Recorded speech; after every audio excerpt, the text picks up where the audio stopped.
Hi everybody and welcome. This is the Apostate Prophet. How is everybody doing? Welcome to the greatest, biggest channel and show in the world. What is this here?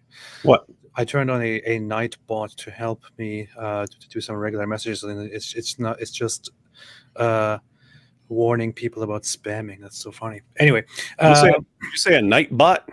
Yeah, there's this thing called a night bot that does my job for me apparently, but it's just it's just telling people not to spam. So. Yeah.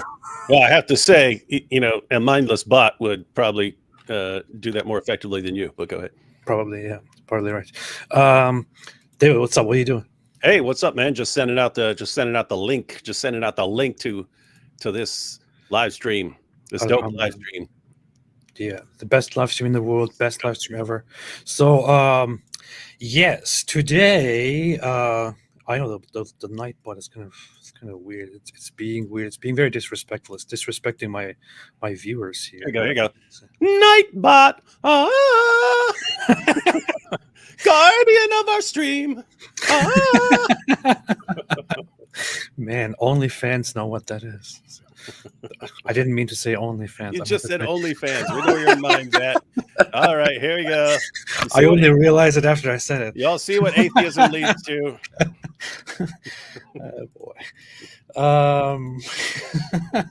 Anyway, so today we are going to watch a video by a very interesting gentleman who looks like a perfect villain from a movie and also talks like one.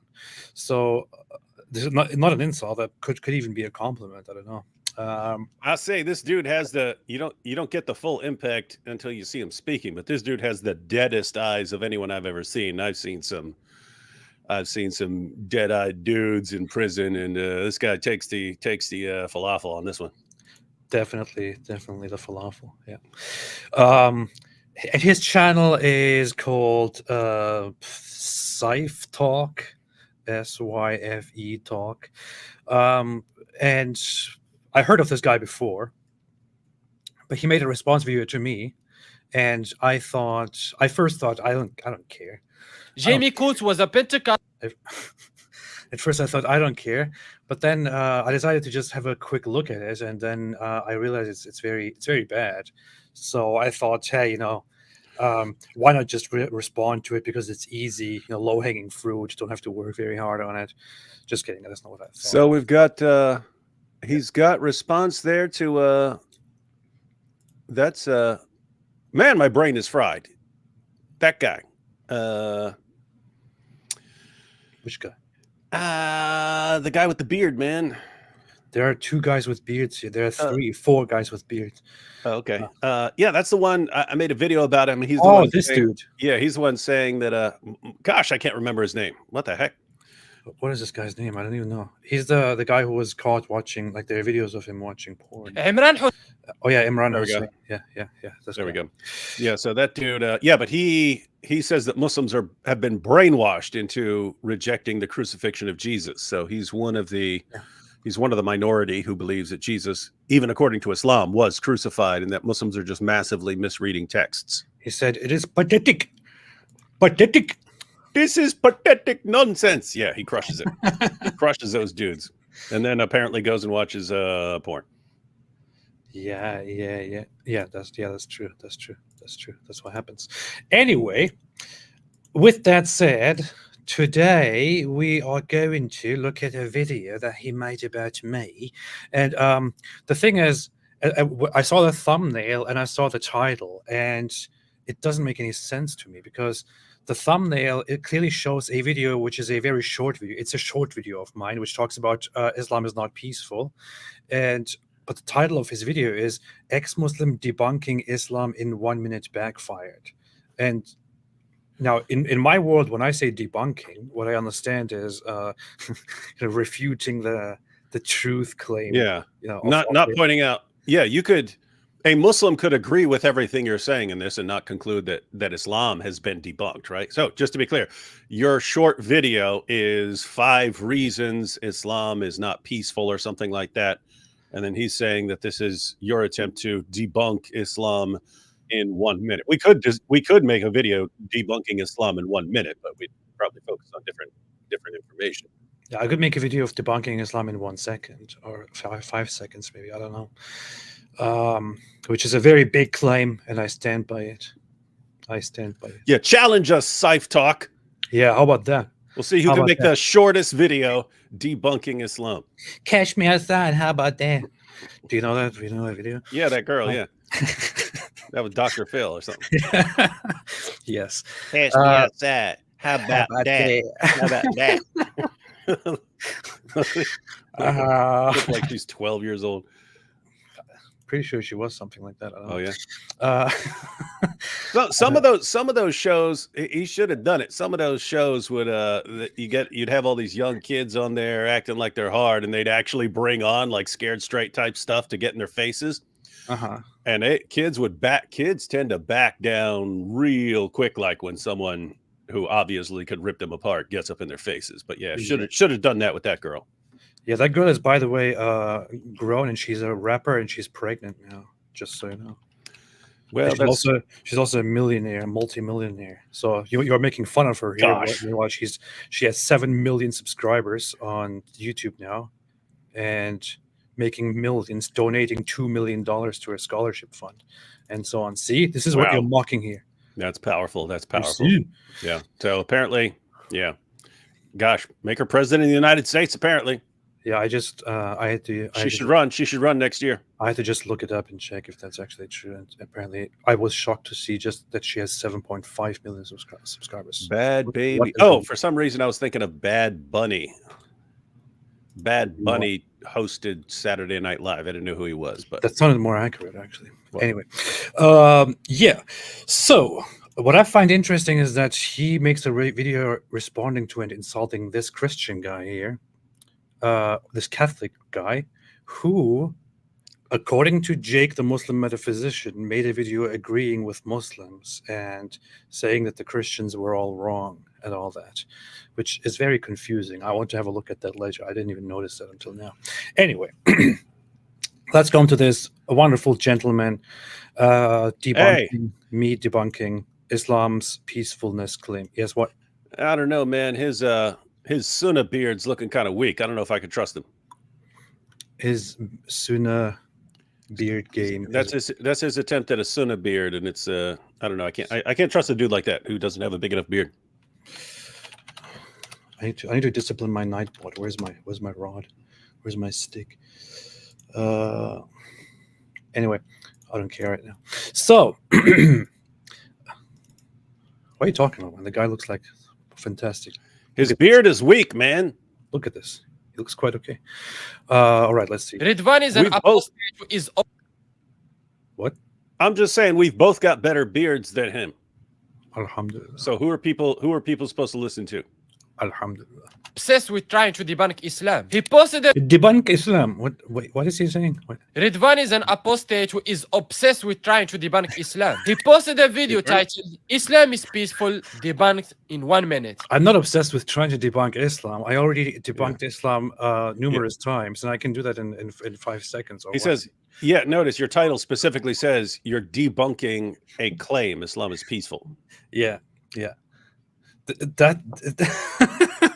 Okay, he probably doesn't get it. He probably doesn't understand English, but so the title here says Islam is peaceful, debunked in 1 minute, which is why he thinks I'm debunking Islam in 1. Those are not the same thing, but yeah, whatever. So my video was actually about why Islam is not peaceful. Is he going to play the whole video? You know what?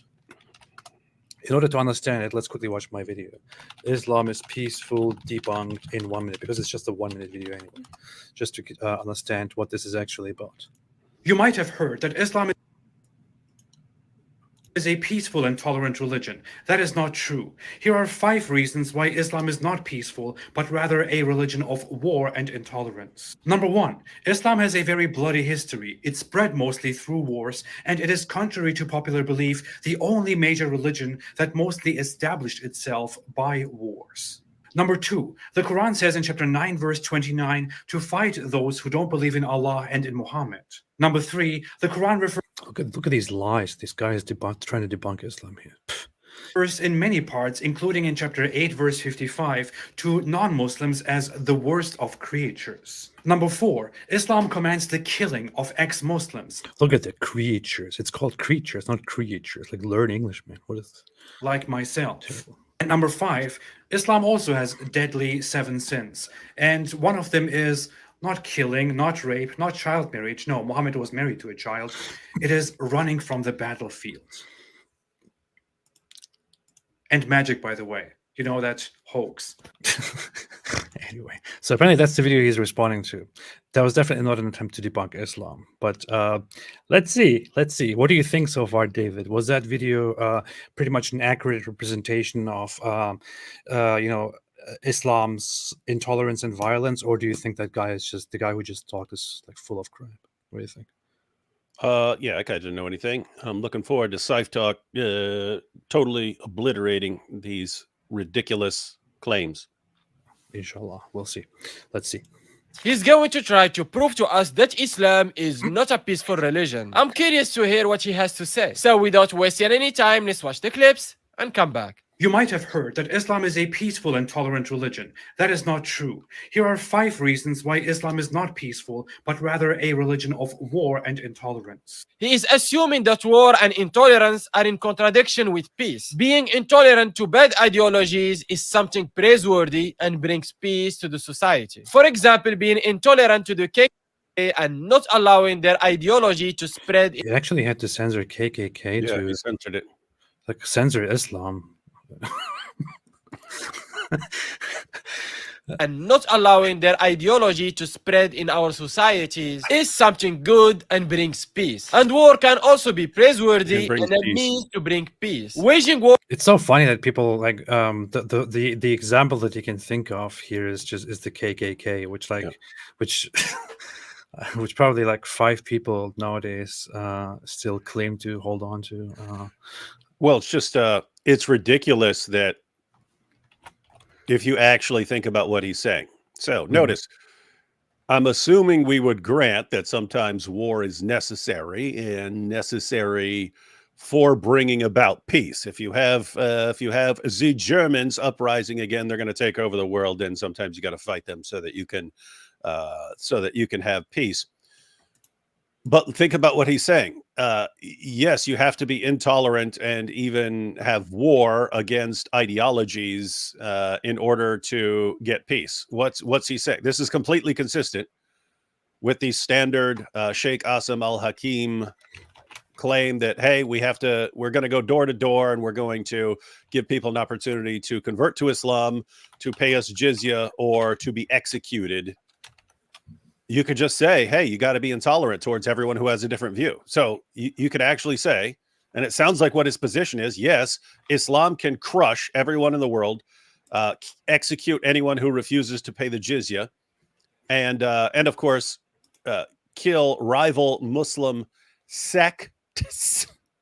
AP, have to say that carefully or he starts giggling like a little kid.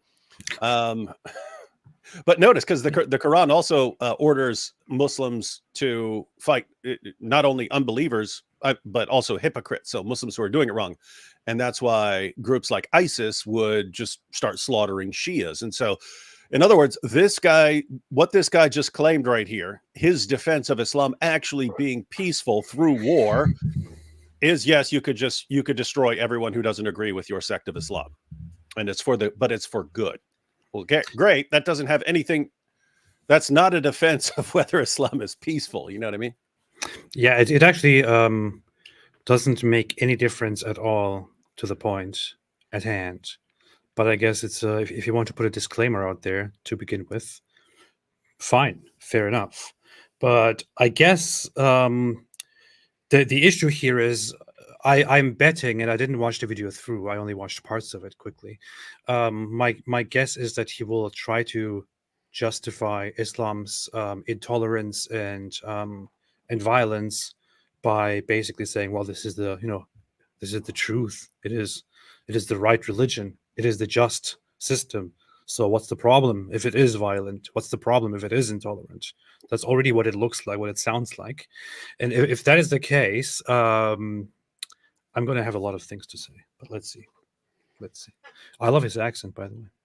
War against an occupation is good and a means to bring peace. So from the jump, Rizvan is using false promises in his arguments. And again, what do you expect from someone who rejects Islam? And speaking Did you catch that? What? So you notice what you said. You said, hey, as a kind of introductory point here, Islam was spread primarily through war. And his response is, yes, but war is necessary. You have to crush false ideologies and destroy them from the planet so that we can impose Islam, blah, blah, blah. And AP's pointing this out. What do you expect from someone who's not a Muslim? Kill them anyway. They deserve to be killed anyway. Wow. Somebody pointed out that he's calling me by my name, which is very rare.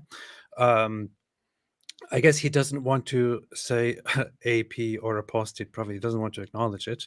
And he also, I guess this is a praiseworthy thing. He also doesn't want to use an insult, as many of the other Dawa dudes do. Yeah, So- why are you getting nervous, Scyf? Why don't you want to call him apist? Why not? Why don't you want to do that? Huh? maybe he just doesn't roll like that, you know. He doesn't do that. That's not his thing, you know. So it's good. It's good. It's actually nice. about war. Plus, we are 1 minute in, and he already began addressing the point instead of just going like, these guys are ridiculous, stupid, and look at this and that, and anxiety, and shaking, and whatever. Why are you know? shaking? Allah And what about the golden showers, huh? Why stuttering? subhanahu wa ta'ala, the creator of the heavens and the earth and the king of kings. Bring justice to my brothers and sisters in Palestine and give them great victory against their enemies. Say Amen. Number one. Yeah, that's working is- out. That's working out there. Yeah, good luck, man. Good luck. Yeah. Good luck, mate. Yeah. Look, if we just wave this flag, then it's going to be a great victory. After the 5 millionth fail, it might work next time. So just keep going, man. Keep going. The heavens and the earth and the king of kings. Bring justice to my brothers and sisters in Palestine and give them great victory against their enemies. Say Amen. Number one, Amen. Islam has a very bloody history. It spread mostly through wars, and it is, contrary to popular belief, the only major religion that mostly established itself by wars. Brothers and sisters, the Crusades never happened and the Saxon Wars were just fiction. It's only Oh my God. If I just shout at the screen, all my followers will think I'm making brilliant points, even if I don't understand anything that I'm saying, and I get everything from a lame website. As long as I talk like this and speak in a condescending fashion, then everyone agrees with me. Alhamdulillah. Welcome to Dawa. Okay, so what was my point here? No one wants to hear from anything you're saying. AP, when we heard. Okay, what was my point again? Let's see. Bloody history. It spread mostly through war. Say Amen. Number one, I mean- Islam has a very bloody history. It spread mostly through wars, and it is, contrary to popular belief, the only major religion that mostly established itself by wars. Brothers and sisters, Mostly established Yeah, itself. so you didn't say only religion that has ever used violence or something like that. This is the one that mostly established itself. through violence. Established itself. You could say a religion. For example, let's assume there is a religion that spreads itself all over the world in the most peaceful ways, and then after a while starts being incredibly violent and waging war left and right everywhere, and becomes the most destructive, most violent religion. That would still not mean that religion established itself in a very violent way. Mhm. My point here is specifically that Islam mostly established itself through wars. And Yeah, and that goes right back to the beginning. yeah. Yeah, Muhammad preaching oneness and, hey, isn't my book a literary miracle? He did not win many followers like that. Preaching for years did not win many followers. His message changed to, hey, join and fight for me, and you're either going to survive, or we're going to take everyone's stuff, or you're going to die and you're going to spend eternity deflowering virgins. That's when Islam started blowing up. And once it's in motion, then it's just conquering. And you can very easily look up land conquered by Muhammad, and then by Abu Bakr, and then Umar, and then Uthman, and then Ali, and then the later groups, and so on. And it's constant expansion through fighting. So yeah. I mean, notice if he just went back to his first point and said, yes, but we have to subjugate and be intolerant towards all non-Muslim ideologies. I don't see what his problem would be with this, but it sounds like he's saying, yes, you do have to fight in order to impose Islam, but I don't even know what he's saying here. Like, here is from World History Encyclopedia. Here is a map that is titled Islamic Conquest between 7th and 9th century. This already shows most of what formed the Islamic lands throughout history, and it is almost entirely through conquest. Here is what happened under Muhammad, this very dark field here. Muhammad waged lots of wars, sent armies to go destroy temples down in Yemen and kill everyone around, destroy all the other temples, wage wars left and right. His successors immediately began fighting all of those who rebelled, all of those who said, we don't want to be, part of your gang anymore. Under Ali, the Rashidun Caliphate, under the Umayyad Caliphate, Abbasid Caliphate, all of it is listed here. So these are conquests. These people here, this spread here didn't happen by the Muslims going around and saying, hey guys, we have a wonderful new religion. Would you like to accept it? And we've got scientific miracles. And the people under Byzantine rule were like, oh yeah, we don't like Christianity anyway. Let's take that. It looks like a beautiful little thing. And in the same way the Persians reacted to, the Persians were like, oh yeah, we don't like our culture anyway. Let me just accept your culture. That's not what happened. It was conquest, mostly conquest. And no other religion established itself mostly in most of the territory that it spent much of its time in through war, like Islam. You could argue that that Christianity has a history of wars, and he also brings it up. But what does he bring up? He brings up the Crusades, which were a response. No, you could point to wars in Christianity, but the Crusade, if you're pointing to the Crusades, that's a response. Yeah, it's you can even see on the map here. But Muslims were coming along the east, along the west, and they had established pirate havens along all the coastal areas. So they're constantly robbing people, and then pilgrims could no longer go visit holy sites without being kidnapped by Muslims. And so this rallying cry went, hey, we have to go and actually take the land over because these jihadis cannot be trusted with it. It's a response. They're coming at us in the east, they're coming at us in the west, they're coming at us along all southern Europe. And look at what they did with the Holy Land. Look what they're doing to pilgrims. We have to take the fight over there. So whether you want to say it's right or wrong, notice this is Christianity's been around 1,000 years at this point. You're talking about how the religion gets established. Exactly. You could say there was a lot of politics or power in the history of Christianity. But if you just looking at the spread of Christianity through Rome, for example, it wasn't. It is adopted and thereby spread throughout the empire. It is not in the name of religion, with campaigns of conquest spread in the same way.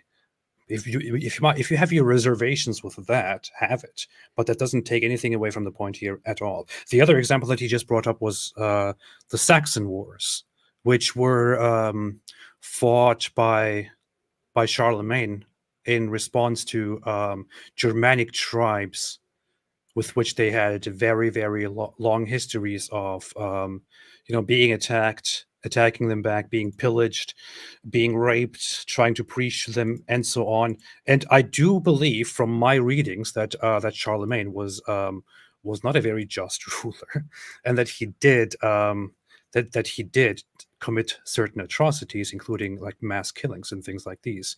But that is again completely irrelevant to the point here. Yeah. So in a nutshell, you do end up with Christians fighting like Romans, and it's no mystery how that happened. So you've got Christians spreading through preaching, evangelism for 3 centuries. It never crosses any Christian's mind to shed a drop of blood. Then Constantine, the Roman emperor, he gets a vision saying, conquer by this, and it's a sword. And then you end up with this kind of hybrid Roman Empire combined with Christianity thing. And the Roman Empire had a Roman Empire kind of way of doing things already. But then you end up with, okay, here's our new belief about God and the afterlife and so on. But we still have a kind of Roman Empire way of doing things. And then you end up with, oh, we fight over this stuff. The point is, it doesn't emerge from within. It kind of happens centuries down the road. And so if you're saying, hey, I don't know, you could interpret this as part of Christianity being established or something like that if you wanted to defend his point. But yeah, when we're talking about Islam, it starts right there from the beginning with the guy, and then the next guy, and then the next guy, and the next guy. They're all conquerors.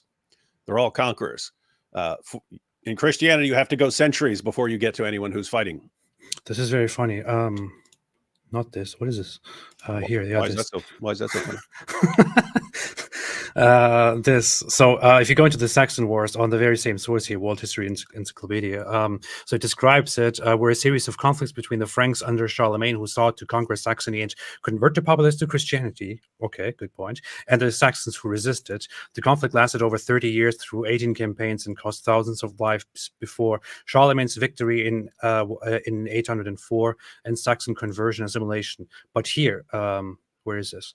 The immediate cause of the wars was the destruction of a church at Deventer in the modern-day Netherlands by the Saxons, who objected to missionary work in their territories. Deventer had been founded with the purpose of Anglo-Saxon missionary labors and so on. So there is a large series of conflicts, and what triggers this war, according to the historical records, is the Saxons, who are not Christians at this point, who are pagans, destroying a major church, which then launches the campaigns of war, where Charlemagne vows to subdue them and convert them to Christianity.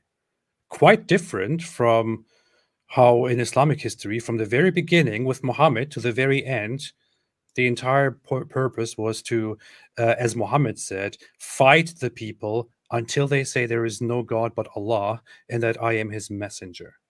Quite different, man. Very and it's always interesting when you had later Christians, so post-Roman Empire Christians. So after the merger of the Roman Empire and Christianity, it's interesting the Christians who had to defend this somehow, they would have to, I mean, they'd end up going to like parables and reading a parable as calling for conquest or something like that. It was interesting because it would always be a stretch, but it's interesting as far as like how people will go about defending a position that seems to conflict with their position. Why is my wife mocking me and saying, "Are you playing a game?" Yeah, look, you got a map here. You got a map up. I often play games that have a map on them like this, so it's not very unfamiliar.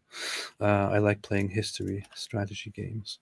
Is there an Islamic conquest game? You start off as Prophet Muhammad, and you have to go out and fight territories, and you know what? I have been playing games where I start after that time or in the Middle Ages and all of that, and the entire time I'm thinking it would be great if there was one where I could pick Muhammad and then do the conquest, but there is no such thing yet because it's too sensitive. We got to get rich and just have it made ourselves. Yes. All we need is a map, and then you get a little character. I mean, that's like 90s level computer game type stuff. If you just want a little Yeah. Like this guy represents your army and he marches over here and fights these Jews. People are posting my favorite games here. This is the secret is out. Europa Universalis is my favorite game ever. I played like 4,000 hours of it or something.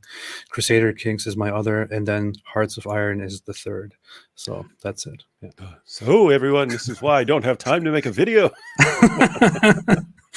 Yeah. I'm conquering the world. How could you think about? Of course, that's what about making videos at a time like this. I'm busy. I have a whole world to save and impose my ideas on. It was funny when I started playing a modern video game on the Xbox. It was like I was like, that zombie's killing my kid. I have to defend my kid. I have to be a good dad and defend my kid. So I'd start playing just so I could protect my kid. Anyway. That's good, man. That's a good reason. Established itself by wars. Brothers and sisters, the Crusades never happened, and the Saxon War never happened. Only Islam and Muslims who wages wars. Subhanallah, how can I take what? Who said that? Yeah, this called Scyf. This is called a straw man. This is a very typical straw man. Yeah. Notice, and I mean, he literally starts off with a straw man in like the title of his video, right?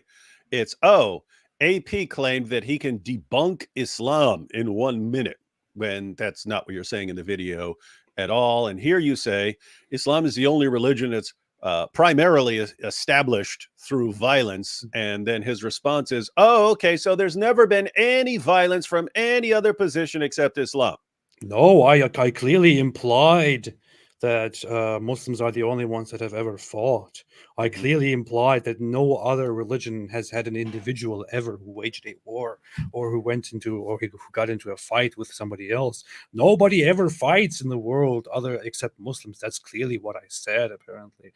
Dude, that's none of that is what I said. I didn't say any of that. Plus, if you want to talk about the Crusades, the first crusade happened after repeated calls from Christians and even others to do something about the gruesome expansion of Muslims in the Holy Land and the eastern parts of Christendom, and their treatment of Christianity, of Christians, and of others. After repeated calls over and over again, the first crusade was called and issued. And it was a campaign that was for defense, protection, and reconquest. And you could have your issues with how the Crusades went and what different factions, different groups within the Crusades did during the Crusades. But the entire nature of the campaign is a response to Islam. So it's very ironic to actually bring that up here. Man. Anything you say seriously when you make such nonsensical claims? You stupid. Emperor Charlemagne, who was the king of the Franks, waged many wars against the Saxons for being pagans. And this is just one of his royal decrees for being pagans. History lesson from Scyf Talk. We just saw from historians, from the History Encyclopedia, that the main method was to do missionary work, and when that failed by the Saxons destroying a church, a campaign of fighting started. But no, Scyf Talk knows better. He will correct us on the history. And look, he's actually responding to a straw man, right? Yes. He's pointing to Charlemagne and the Crusades to show, hey, you did have violence, thus refuting your claim that no one has ever used violence except for Islam, except you never made such a claim. Yeah. Well, it doesn't matter if I made such a claim or not, as long as he can scream at me and talk like that. towards them. If anyone of the race of the Saxons hereafter conceived among them shall have wished to hide himself unbaptized, and shall have scorned to come to baptism, and shall have wished to remain a pagan, let him be punished by death. There is nothing. Yes, I acknowledge this. I acknowledge this, Scyf. But the thing is, I never made such a claim, so you just don't get it. In Islam like this, we were never commanded to force people to accept Islam. Wait. There was never something in Islam like this? Are you kidding me? In Islam like to remain a pagan, let him be punished by death. There is nothing in Islam like this. We were never commanded to force people to accept Islam. Even Church Father Augustine of Earlier today, I was looking through historical records of because of the whole current Muslim or Jews under Muslim rule discussion. I was looking through lists of pogroms and attacks on Jews and other groups, and there are endless lists of incidents where something ticks people off and they get into a frenzy. Mostly they blame the Jews for whatever happens. At other times they blame the Christians, or even if they blame the Christians, they just blame the Jews with them. Or when they blame the Jews, they also attack the Christians at the same time, and so on. Lots of those times, the people are then forced to convert to Islam or die. In this case here, he is citing an incident of Charlemagne saying the Saxons, they must all now convert or die. And he says, we don't have such a thing in Islam. We are not told to do that. Okay, are you told to do such a thing in Christianity? Nope. No, You are not. you have it. You have it at some point, centuries later, and so on. But my goodness, you don't have that in Islam. I mean, You actually do have it in Yes, Islam. you have it in Islam. You have it from the first generation within Islam. You have it from much later in Christianity. What's funny is he will also in a little bit respond to my criticism of Islam about apostasy laws, according to which if I leave Islam, I shall be put to death. So apparently he criticizes these things and says, we don't have such a thing in Islam, where we force people to convert or die. But yeah, we have such a thing where we, if you leave, we will kill you. Yeah. Yeah, and think about that. I mean, I don't know if he's being deliberately deceptive here. We're not forcing people to convert. If I say fight those who do not believe, or if you're Muhammad and you say, I've been commanded to fight people until they say there's no God but Allah, I guess you could say that's not forcing people to convert because you have the option of just dying. Like, I mean, is that what he's saying? I guess. Muhammad said, I've been commanded to fight people until they say there's no God but Allah and Muhammad is his messenger. Fight. We're going to fight you until you convert. If that's not forced conversion, I don't know. What are you even talking about? Yeah. I mean, if someone is forcing you to convert, you always have the option of just dying instead. So it sounds like you're saying, well, you're not actually being forced in Islam because you have the option of dying. I don't know what in the world he's saying. Yeah, this reminds me of a response that Mohammed Hijab made in a comment when I made a video about the bloody spread of Islam. I I said something like the people were very much forced. They were given the options to convert, to become subdued, or to die, or they could just flee. Which is very much a form of, forcible conversion. And his comment in response to that is, AP is very confused. He says that they were given no choice and were forced to convert, and then he lists 3 choices that they were given.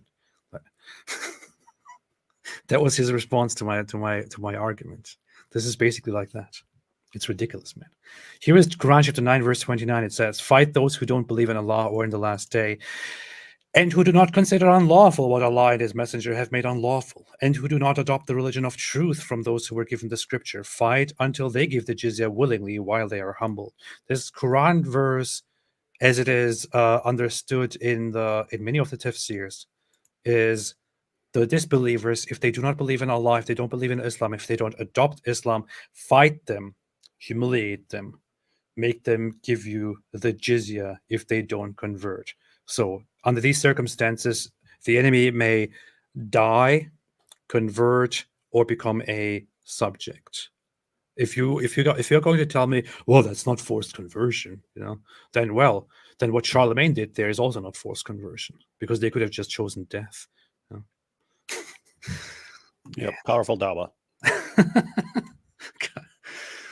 Hippo, who was a 1st century bishop. In his letter number 93 to Vincentius, he says, "You are of the opinion that no one should be compelled to follow righteousness. And yet you read that the householder said to his servants, whomsoever you shall find, compel them to come in." Luke 14 verse 23. You also read how he who was at first Saul and afterwards Paul was compelled by the great violence with which Christ coerced him to know and to embrace the truth. For you cannot but think that the light which your eyes enjoy is more precious to man than money or any other possession. In this letter, Augustine was making a case for the permissibility of forcing the Donatists, who were a Christian sect in North Africa, to follow his version of Christian orthodoxy. And he based his argument on the Bible. Luke 14 verse... Are you familiar with this, David? Yeah, go back. Did he put it up on the screen? You mean the letter? He did. Here. Yeah, so he's responding to a letter from another Christian saying, hey, you think the Donatists have gone too far, and you're saying that they actually need to be compelled to stop this stuff. And so someone wrote him a letter saying, hey, you can't compel people as a Christian. And then he gives his defense. And this is what I just mentioned. This is just what I just mentioned. When someone has to defend it, things get very interesting. So look at his look at Augustine's claim here after the Luke 14. See, you also read how he who was at first Saul and afterwards Paul was compelled by the great violence with which Christ coerced him to know and embrace the truth. So Jesus from heaven knocks Paul off his horse and temporarily blinds him. And so Augustine here is saying, well, if the risen Jesus can compel Paul, why can't we compel people? Yeah. And notice, notice the verse there from Luke 14:23. That's a parable.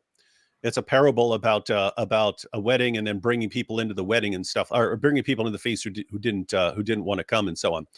And so, hold up. Let me guess. He's going to, because I just saw him quoting Luke 14:23. He's going to quote it and use that as a justification that forcibly converting people is possible in Christianity, because that's the parable that. Because of a parable, yeah. Okay, all right. Man, let's see. Or any other possession. In this letter, Augustine was making a case for the permissibility of forcing the Donatists, who were a Christian sect in North Africa, to follow his version of Christian orthodoxy. And he based his argument on the Bible. Luke 14 verse 22 to 23. "Sir, the servant said, what you ordered has been done, but there is still room. Then the master told his servant, go out to the roads and country lanes and compel them to come in, so that my house will be full." This verse is evidence that the Bible allows for forced conversion to Christianity. Forced conversion. I knew it.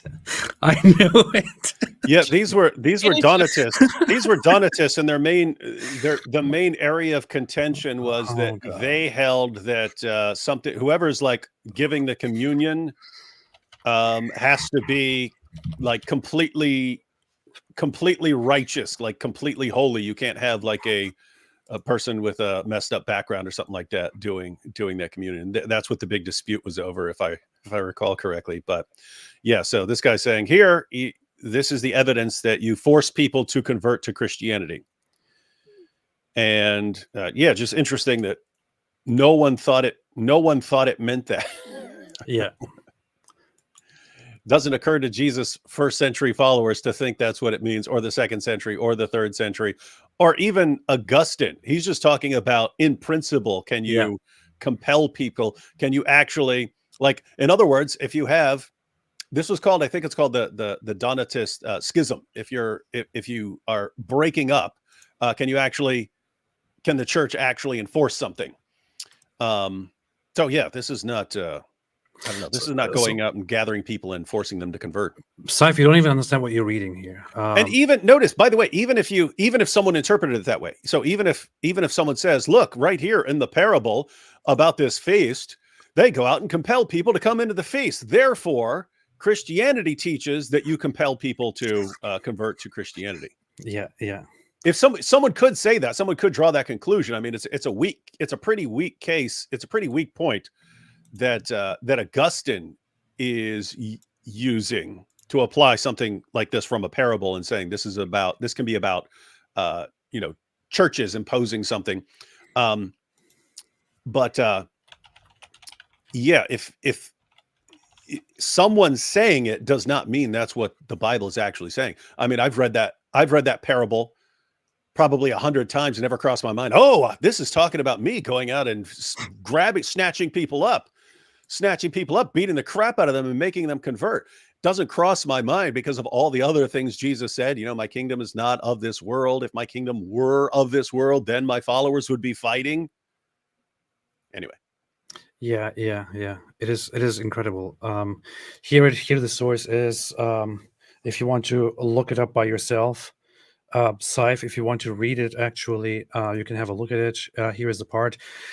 When one of those at the table with him heard this, he said to Jesus, "Blessed is the one who will eat the feast in the kingdom of God." Jesus replied, "A certain man was preparing a great banquet and invited many guests. At the time of the banquet, he sent a servant to tell those who had been invited, 'Come, for everything is now ready.' But they all alike began to make excuses. The first said, 'I have just bought a field and I must go and see it. Please excuse me.' Another said, 'I have just bought 5 yoke of oxen and I am on my way to try them out. Please excuse me.'" Let me zoom in here to make this bigger. Still another said, "I just got married, so I can't come." The servant came back and reported this to his master. Then the owner of the house became angry and ordered his servant, "Go out quickly into the streets and alleys of the town and bring in the poor, the crippled, the blind, and the lame." "Sir," the servant said, "what you ordered has been done, but there is still room." Then the master told his servant, "Go out to the roads and country lanes and compel them to come in, so that my house will be full. I tell you, not one of those who were invited will get a taste of my banquet." A scholar, a very renowned one, can read this and reference this and say, "You see, let us focus and let us think about this more deeply. See this parable. If in this parable such and such a thing happens, couldn't we also think about it more deeply and apply such and such a thing in this case, which could be comparable to that aspect of that thing in that parable?" That's what he's doing. But Scyf here is sitting down and he's like, "Well, Augustine quoted this part. Therefore, this part actually allows to go out and forcibly convert people to Christianity." Dude. And his fans will absolutely love him for it. And notice what the point of the parable is. It's that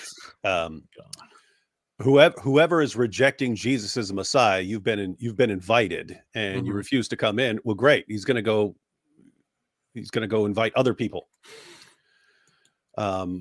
It's always weird to take a parable and say this is commanding me to do something. You do get a message. There's usually a core fundamental point being made, just like in Aesop's fables or something like that. There's usually a main little takeaway message. But to go in there and say, it says this part, it says the servant did therefore this is telling me that I need to go out.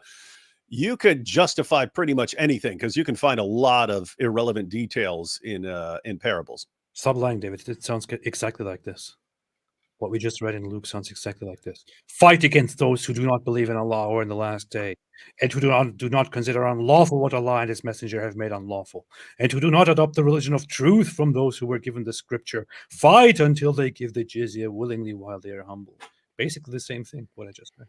And again, Muhammad, I'm assuming Scyf is a good Sunni Muslim, so he believes in Muhammad's repeated claims that he's been commanded to fight people until they say there's no God but Allah, and that Muhammad is his messenger.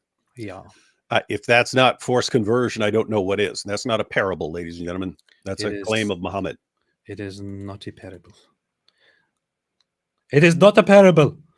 That my house will be full. This verse is evidence that the Bible allows for forced conversion to Christianity. It's proof. This parable is proof that Christianity promotes forced conversion. This parable is truth that Christianity is false. And as long as I talk like this, everyone will agree with me because my fans are stupid. This verse is proof that Christianity is the most violent religion in the world. This verse is proof that Christianity promotes the slaughter of every man, woman, and child in the entire world if they do not convert. In Islam, it is up to us to convey the message, but not to force the people. There shall be no compulsion in acceptance of the religion. Oh, no, The he right course has didn't. become distinct from the wrong. So whoever disbelieves in Taghut and believes No, in he Allah didn't. has grasped the most trustworthy handhold. He went with to, no is break this, in it. And Allah is this 2005? Are we in I was 2005? just thinking the same thing. I was going to say, is this the early 2000s? That's when they used this, ladies and gentlemen, and then we had to expose it. Yeah, you do have points about the historical background and what this verse is referencing. It seems like the most plausible position is that this is abrogated, but you can go to Qurtubi. That's even available in English, because Surah 2 has been translated as far as Qurtubi's commentary. What Qurtubi does is he gives all of the views down to his time. He gives all the scholarly opinions on this verse down to his time. No one, not one, it never crossed anyone's mind to think that it meant what Muslims like Scyf Talk say that it meant. Some said it was just abrogated by later commands to fight. So that was a very common position. You find that in Ibn Kathir as well. That not in the English translation, everyone, because they cut parts out. But matter of fact, there was an early, I might have it around here somewhere.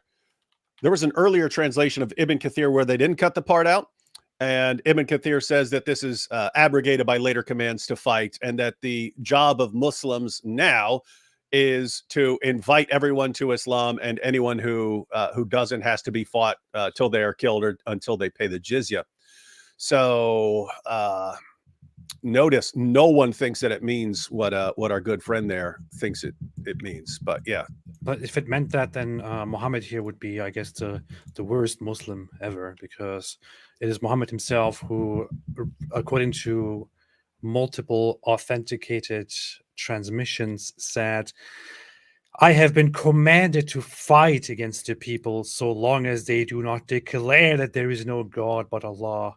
And he who professed it was guaranteed the protection of his property and life on my behalf, except for the right affairs rest with Allah." There are multiple hadiths like these where he says, "I have been commanded to fight the people until they say there is no God but Allah," and so on.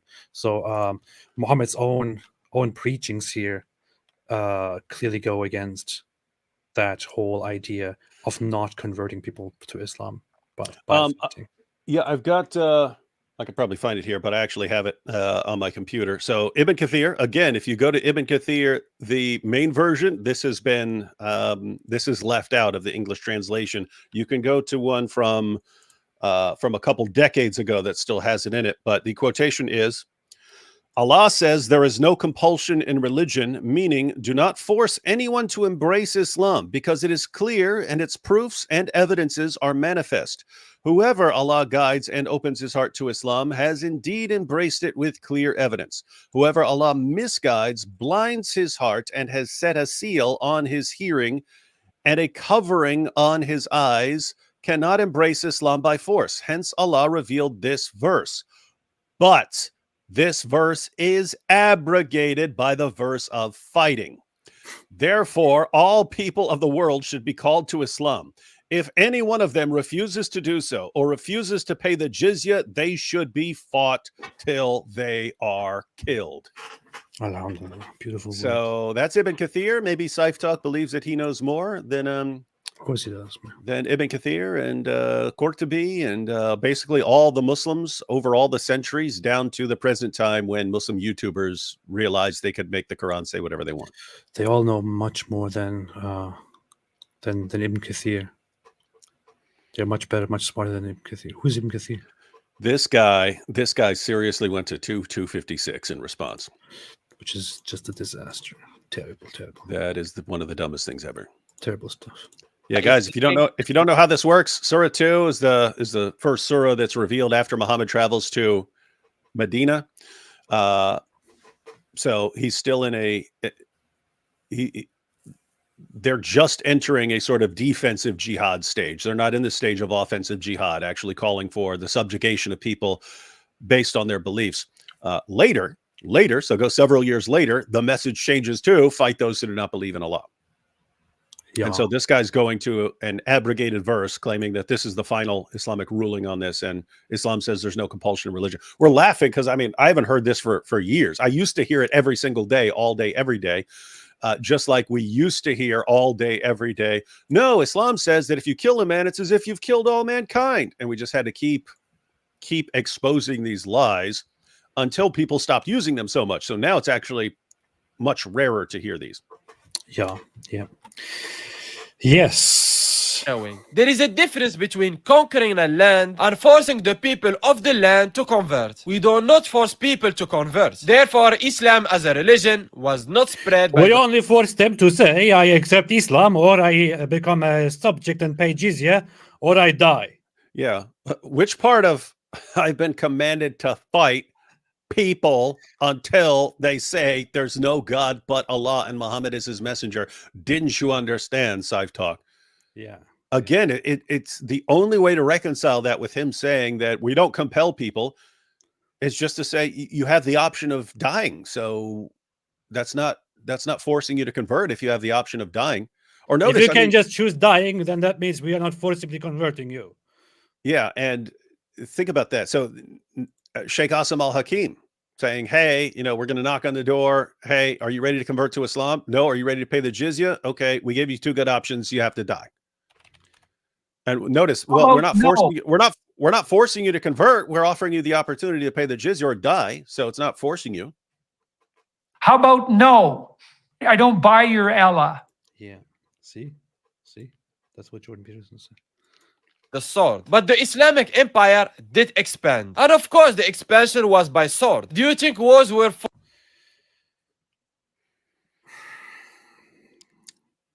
fought with spoons? The Islamic empires were spread by the sword like yes, exactly. Thank you. any other empire that ever existed. But Yes, the religion of Islam was not spread by the sword, since the people of the land... It's because Islamic empire is spread by the sword, but after they spread by the sword, they converted people to Islam. So the empire is spread by sword. But Islam did not spread by sword, because first they spread the empire, then the Islam. And as long as I say it like this whenever I'm talking, my dumb followers who are impressed by this will believe anything I say. And those who did not want to convert, they died, or they became subject, they paid jizya, or they became slaves. So we did not forcibly convert anyone. Powerful. When Muslims go and conquer the adjacent country, what do? We kill them all? No. The Prophet says, the first thing you do is call them to Islam. If they refuse, then tell them Allah obliged upon you to pay taxation. In return, when enemy comes and attack your country, you don't fight. We Muslims protect you. Subhanallah, for this little money? Yes. And you enjoy sitting in your homes and in your country and live your life normally. But the ruling is for Sharia. So you do not open nightclubs, you do not fornicate. If they refuse, then we have to fight. This is not forcing, because if they refuse, then but we give them choice of accepting Islam or paying jizya or well, great logic, man. Why isn't Scyf Talk responding to all these guys? He should be going after Ibn Kathir and Qurtubi and Sheikh Asim al-Hakim and so on. He should be going after all these guys. Because he's going after you. Because Asim al-Hakim is not saying that they're forcing, because he's saying they have a choice. They can just go. If they don't want to convert, then they can just die. Nobody's forcing them. You will be forced to die if you reject, but there is still a choice. But Donak said, "Greetings, Ya Rasulullah sallallahu alaihi wasallam." Thank you. Chloe said, Momo ambushed a wagon. He was so happy he was bragging. So he gathered a crowd and he stood so proud, saying, "Kids, come pat my pet dragon." Beautiful. Very beautiful, very creative, very artistic. Man. The real Basco said he's got them for 4 leather straps. Talking about his eyes, dead eyes. Yeah. Can Nightbot F off? What is he? ChatGPT censoring? I know, it's like, I think I turned some of it off earlier. Yeah. Nightbot. Fighter of the day, bot. Thank you, said. You see, scared AP brought an ex-con to fight his battle. Yeah, that's what I do. That's how I roll. That's my game. Cancelled club member said, would you guys ever consider inviting Ahmed from Ahmed Ex-Muslim? He is very knowledgeable regarding memory recall of the Quran and Bible. I could do that. Yes, I could do that. I'm not, just because this person keeps asking it over and over and again, and I feel like the person is trying to coerce me. But they're not forcing you. You can still reject or you can die, you know. So there's that. Chloe said, David Wood, following up Anthony's stream, Genesis 18, I am sure of 3 men, 2 were angels and 1 the Lord. I made some shorts on it. Please check one out. Let me know if I'm on the right track. God bless. You should send that to Anthony, Chloe. No, you look it up. You were told. No. Anthony is the specialist. You should look this Anthony's up. claim. You look it up. It was told. Anthony's claim, AP. Fine. Let's just dedicate this entire live stream to going through Genesis 18. And finally, Justin said, AP laughs at jokes like minority sects and OnlyFans, etc. Atheist. David Wood, mature sense of humor, Christian. Draw your own conclusions. Justin makes some awesome points here. Yeah, that is a good observation, which I wasn't aware of. Okay, let's read. That were conquered were not forced to convert. And the existence of 10 million Egyptian Christians is proof of this fact. Look at what he just said. Ooh, he has to know that was deceptive.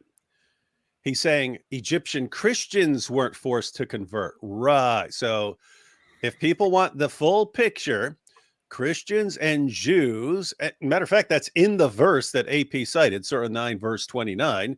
It says, until they pay you fight them until they pay the jizya. So once the fighting, so they go out to fight you, and you have the option. You can convert to Islam, in which case you don't have to pay the jizya, or you can pay the jizya as a Jew or a Christian, and some would include some other monotheistic groups as well, as far as groups that are allowed to maintain their beliefs without converting and without being killed, as long as they pay tribute money. What's that got to do with polytheists? What's that got to do with atheists? Anything else? They don't have that. They don't have that special category that we're in, that we are allowed to pay jizya. So he's basically saying what I just, this basically confirms what I just said. What he's saying is there is no forced conversion because they can just accept to pay jizya and then they will not die. And, you know, or if they don't want to convert, then we can just impose jizya. If they don't pay it, they will be killed. But that means there is no forced conversion. So please stop lying. And by the way, notice how just insanely stupid his reasoning here is. So we're talking about what Islam teaches, what Islam calls for. And we would agree that if you go to the Quran, yes, Jews and Christians have the option of paying jizya and not being forced to convert. Those are 2 groups. There are several other groups that are forced to convert. And Muhammad says that he's been forced to convert these people or they die. You just keep fighting them until they die. And then to respond to this, he says, but look, Christians were allowed to live in Egypt. Therefore, Islam doesn't call for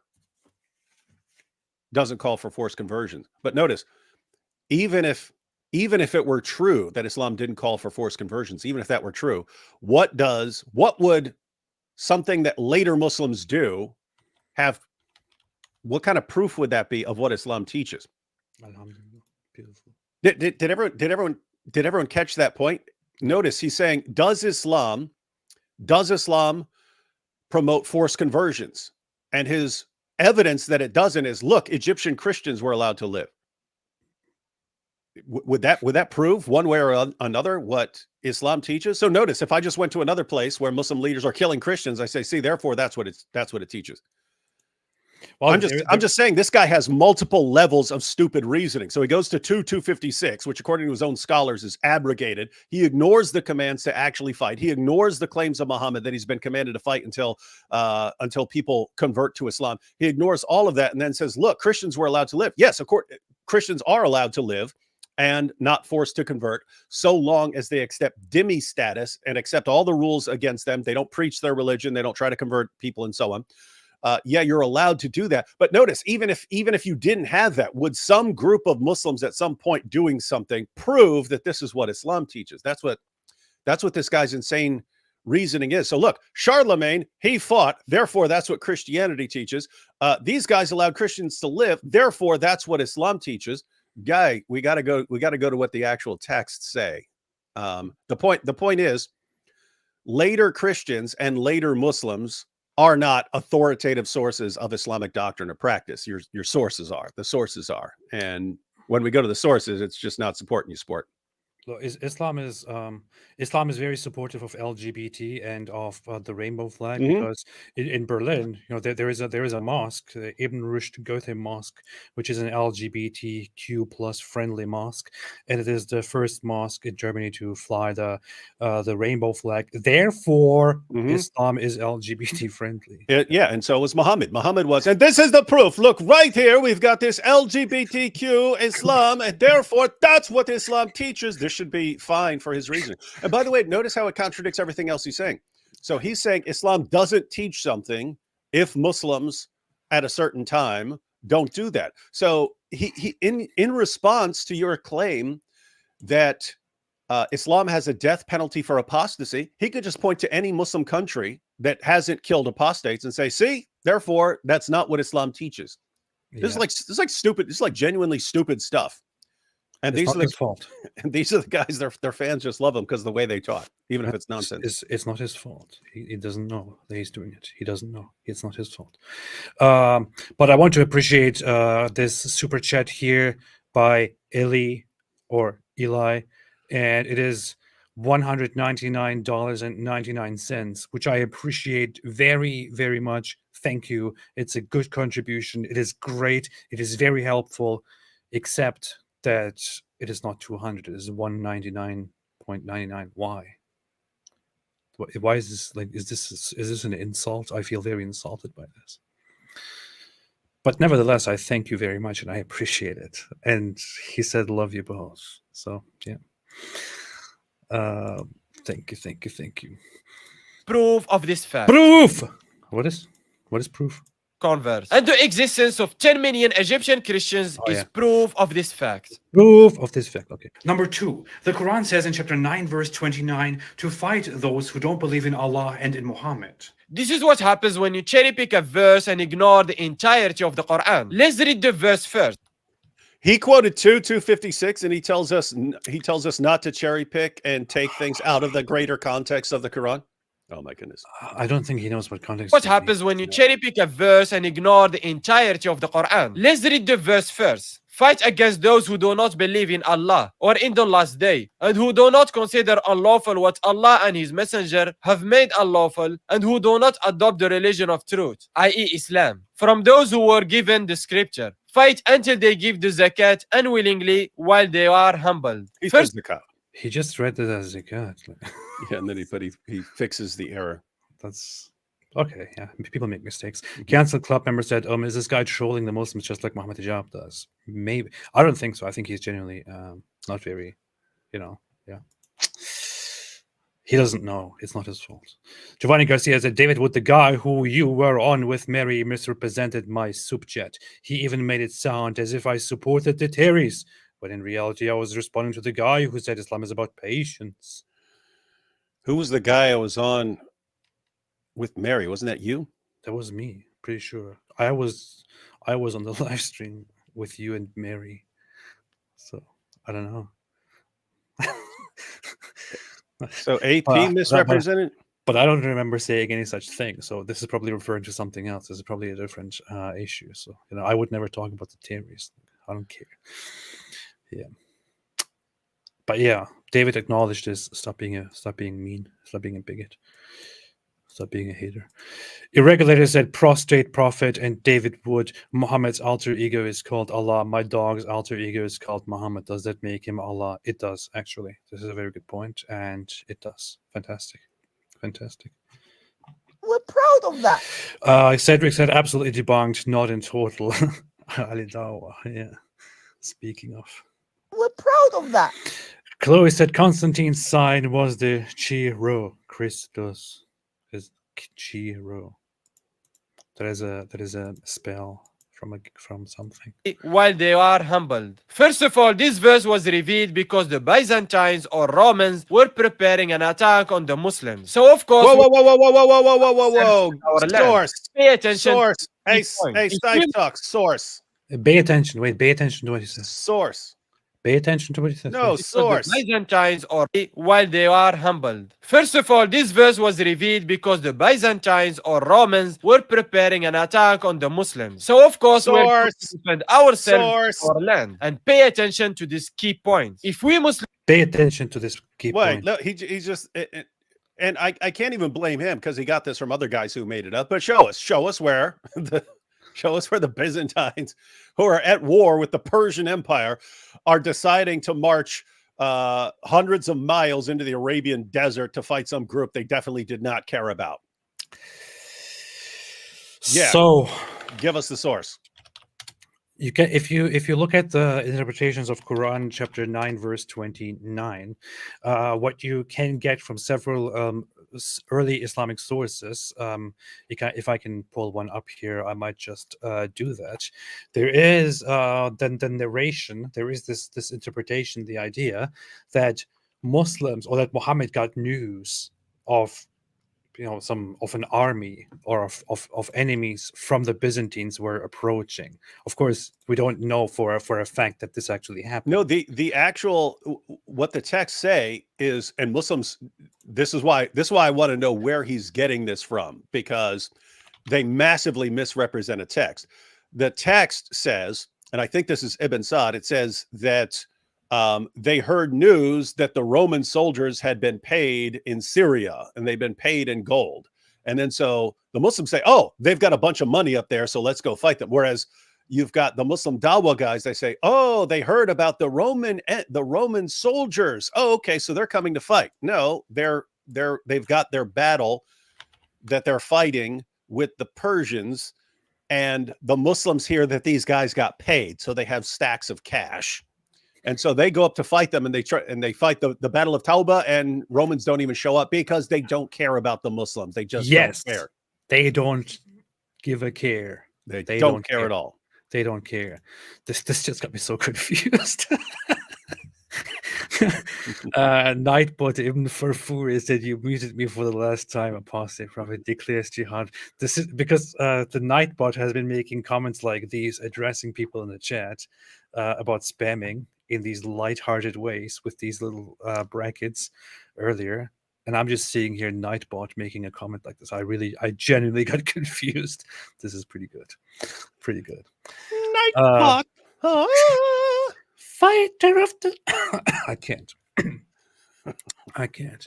But so the allegedly the verse 929 was revealed at a point where something was going on, and Muhammad had the suspicion that there are these guys from the Romans with whom they might be fighting. Does that, however, have any bearings at all on whether this verse is just about defense, is just about fighting those guys or not? It does not. And the Islamic scholars will generally agree with me on that, not with anyone who suggests otherwise. Yeah, and notice, if what this verse really means is defend yourself against the invading Byzantines, if that's what it actually means, then Allah is the worst communicator in all of history, because he says it, fight those who do not believe in Allah. And he says it right after Surah 9, verse 28, where he says that the pagans, the polytheists, are no longer allowed to take the pilgrimage to Mecca anymore. They can't be around that. They can't be in that vicinity. And his tribe, the Quraysh, starts wondering, well, this is going to hurt our trades, our trading with pagan groups and so on. We're going to lose revenue. We're going to lose the revenue of the people who come for the pilgrimage. Who's going to replace that? And then the next verse, fight those who do not believe in Allah until they pay the jizya with willing submission and feel themselves subdued.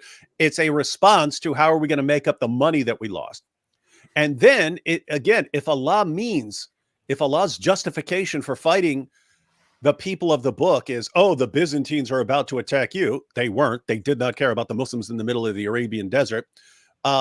Look at every single justification for fighting us. It gives all the justifications. It gives the reasons for fighting Jews and Christians. And what is it?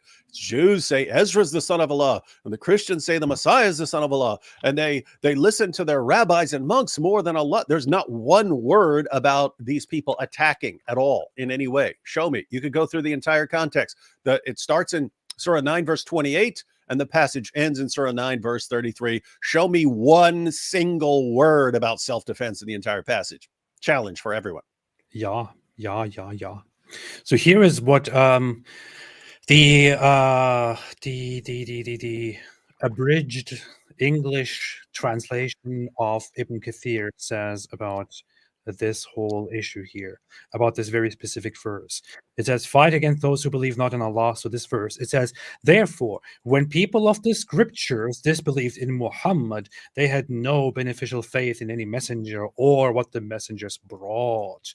Rather, they followed their religions because this conformed with their ideas, lusts, and the ways of their forefathers, not because they are Allah's law and religion.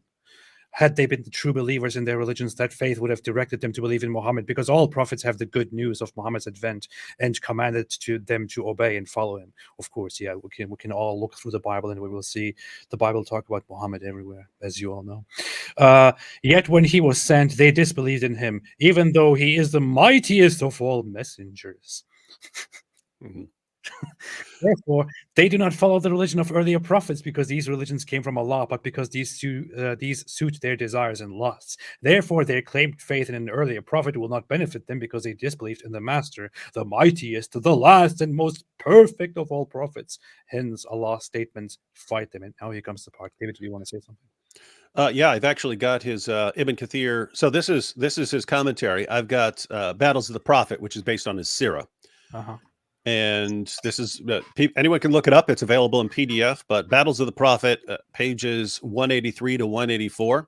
So Ibn Kathir, Battles of the Prophet. You can all look this up. He says, Allah Most High ordered the believers to prohibit the disbelievers from entering or coming near the sacred mosque. On that, Quraysh thought that this would reduce their profits from trade. So they're worried about money. Therefore, Allah Most High compensated them and ordered them to fight the people of the book until they embrace Islam or pay the jizya. So if they embrace Islam, they pay zakat. If they don't embrace Islam, they pay the jizya. Either way, you're making money by fighting and subjugating them. And then Ibn Kathir quotes Surah 9, verses 28 to 29. And concludes, therefore, the messenger of Allah decided to fight the Romans in order to call them to Islam.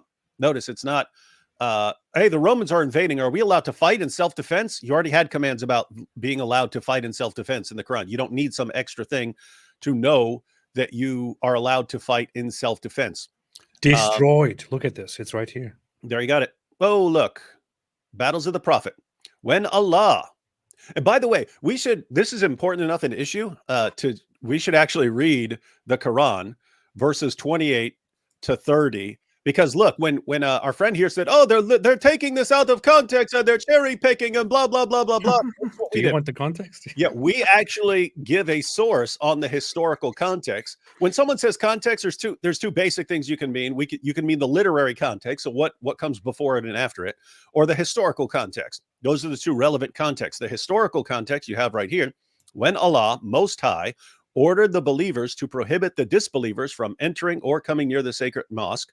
On that, Quraysh thought that this would reduce their profits from trade. Therefore, Allah Most High compensated them and ordered them to fight the people of the book until they embrace Islam or pay the jizya. Allah says, 9 verse 29. 28 to 29. 28 to 29. Mm-hmm.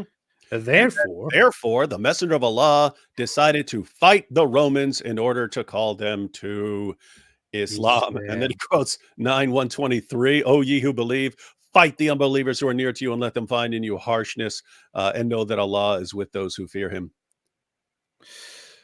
Scyf, are you going to accuse this guy here of taking it out of context and lying and being an Islamophobe and all that? Yeah, Are we isn't making this up?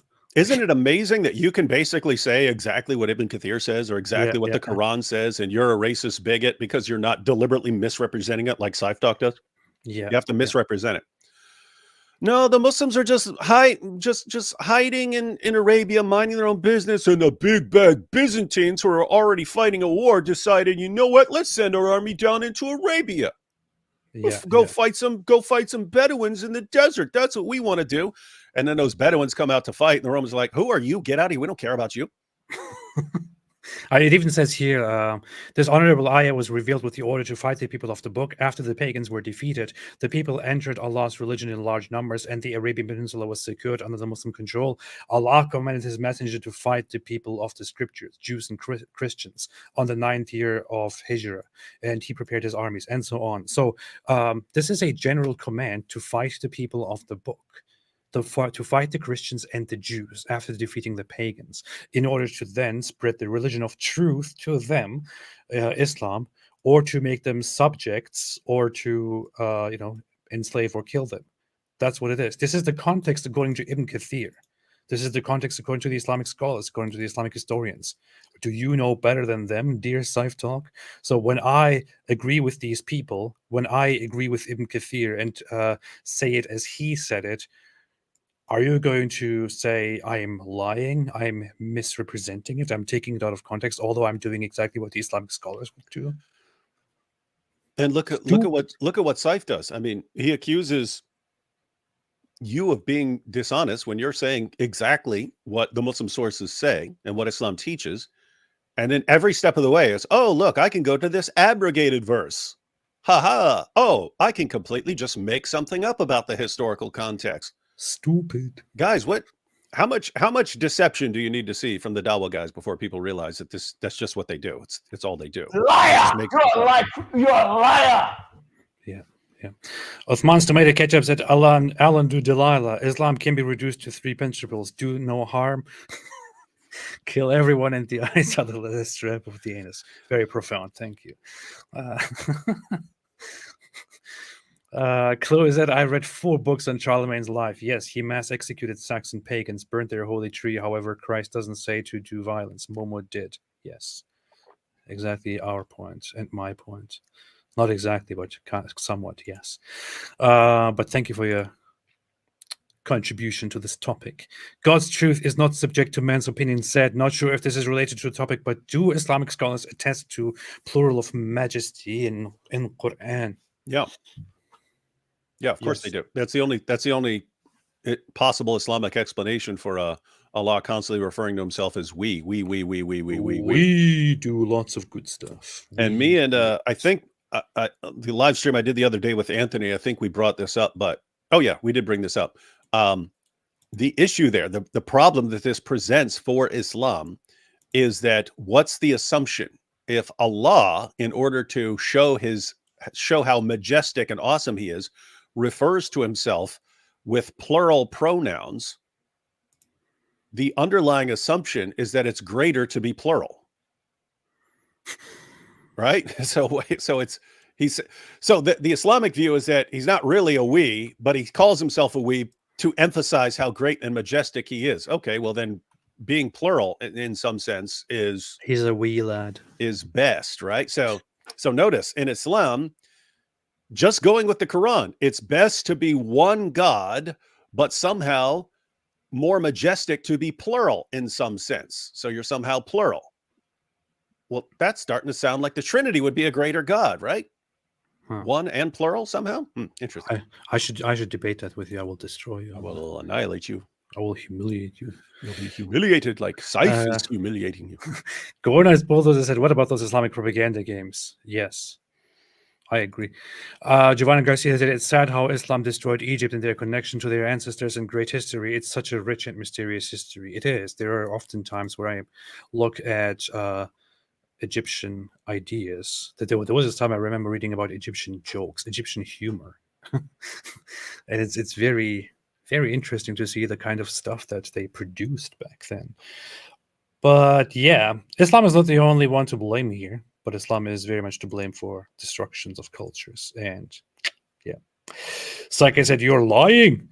Christianity established in Saxony when Charlemagne corrupted the Bible. It was Islam which spread by peace be upon him, preaching on Barak. Alhamdulillah. Peace be upon him, preaching on Barak. I'm an idiot. Made a super chat. Thank you. I'm an idiot. I'm an idiot. Thank you. Joshua Wooden said, sorry guys, quick question. Is the hadith of the poetry of the eyes or the leather strap of the anus, is this hadith have a name? Does this have a name? It doesn't have a name. It's just a hadith. Just search for, go on sunnah.com and search for leather strap anus and you will find it. Yeah. Or you could just go to Sunan Abu Dawud number 203. That's where it's at. That's the one I normally quote. Beautiful insight. Thank you. Muslims were commanded to force people to convert. The jizya wouldn't be a thing. Non-Muslims have a This is too much, man. I don't want to pause after a second, but he's basically saying, oh, the mafia is not bad because the mafia comes to your shop and says, if you don't want to die, if you don't want us to destroy your shop, then pay us protection money. So therefore, they are not violent. Why don't you just pay them the money so that they are done with you? Just pay them the money. They're not bad people. They're not bad people. I'm sorry, this is stupid. He's saying, well, you can just, you can just pay the jizya or just die. We're not forcing you to convert. You could just die or just become my slave, or just if you are a female, it's even better for you to become my slave so I can have sex with you. So you don't have to convert. It's basically what he's saying here. Amazing, man. Powerful. What logic? Powerful dawah.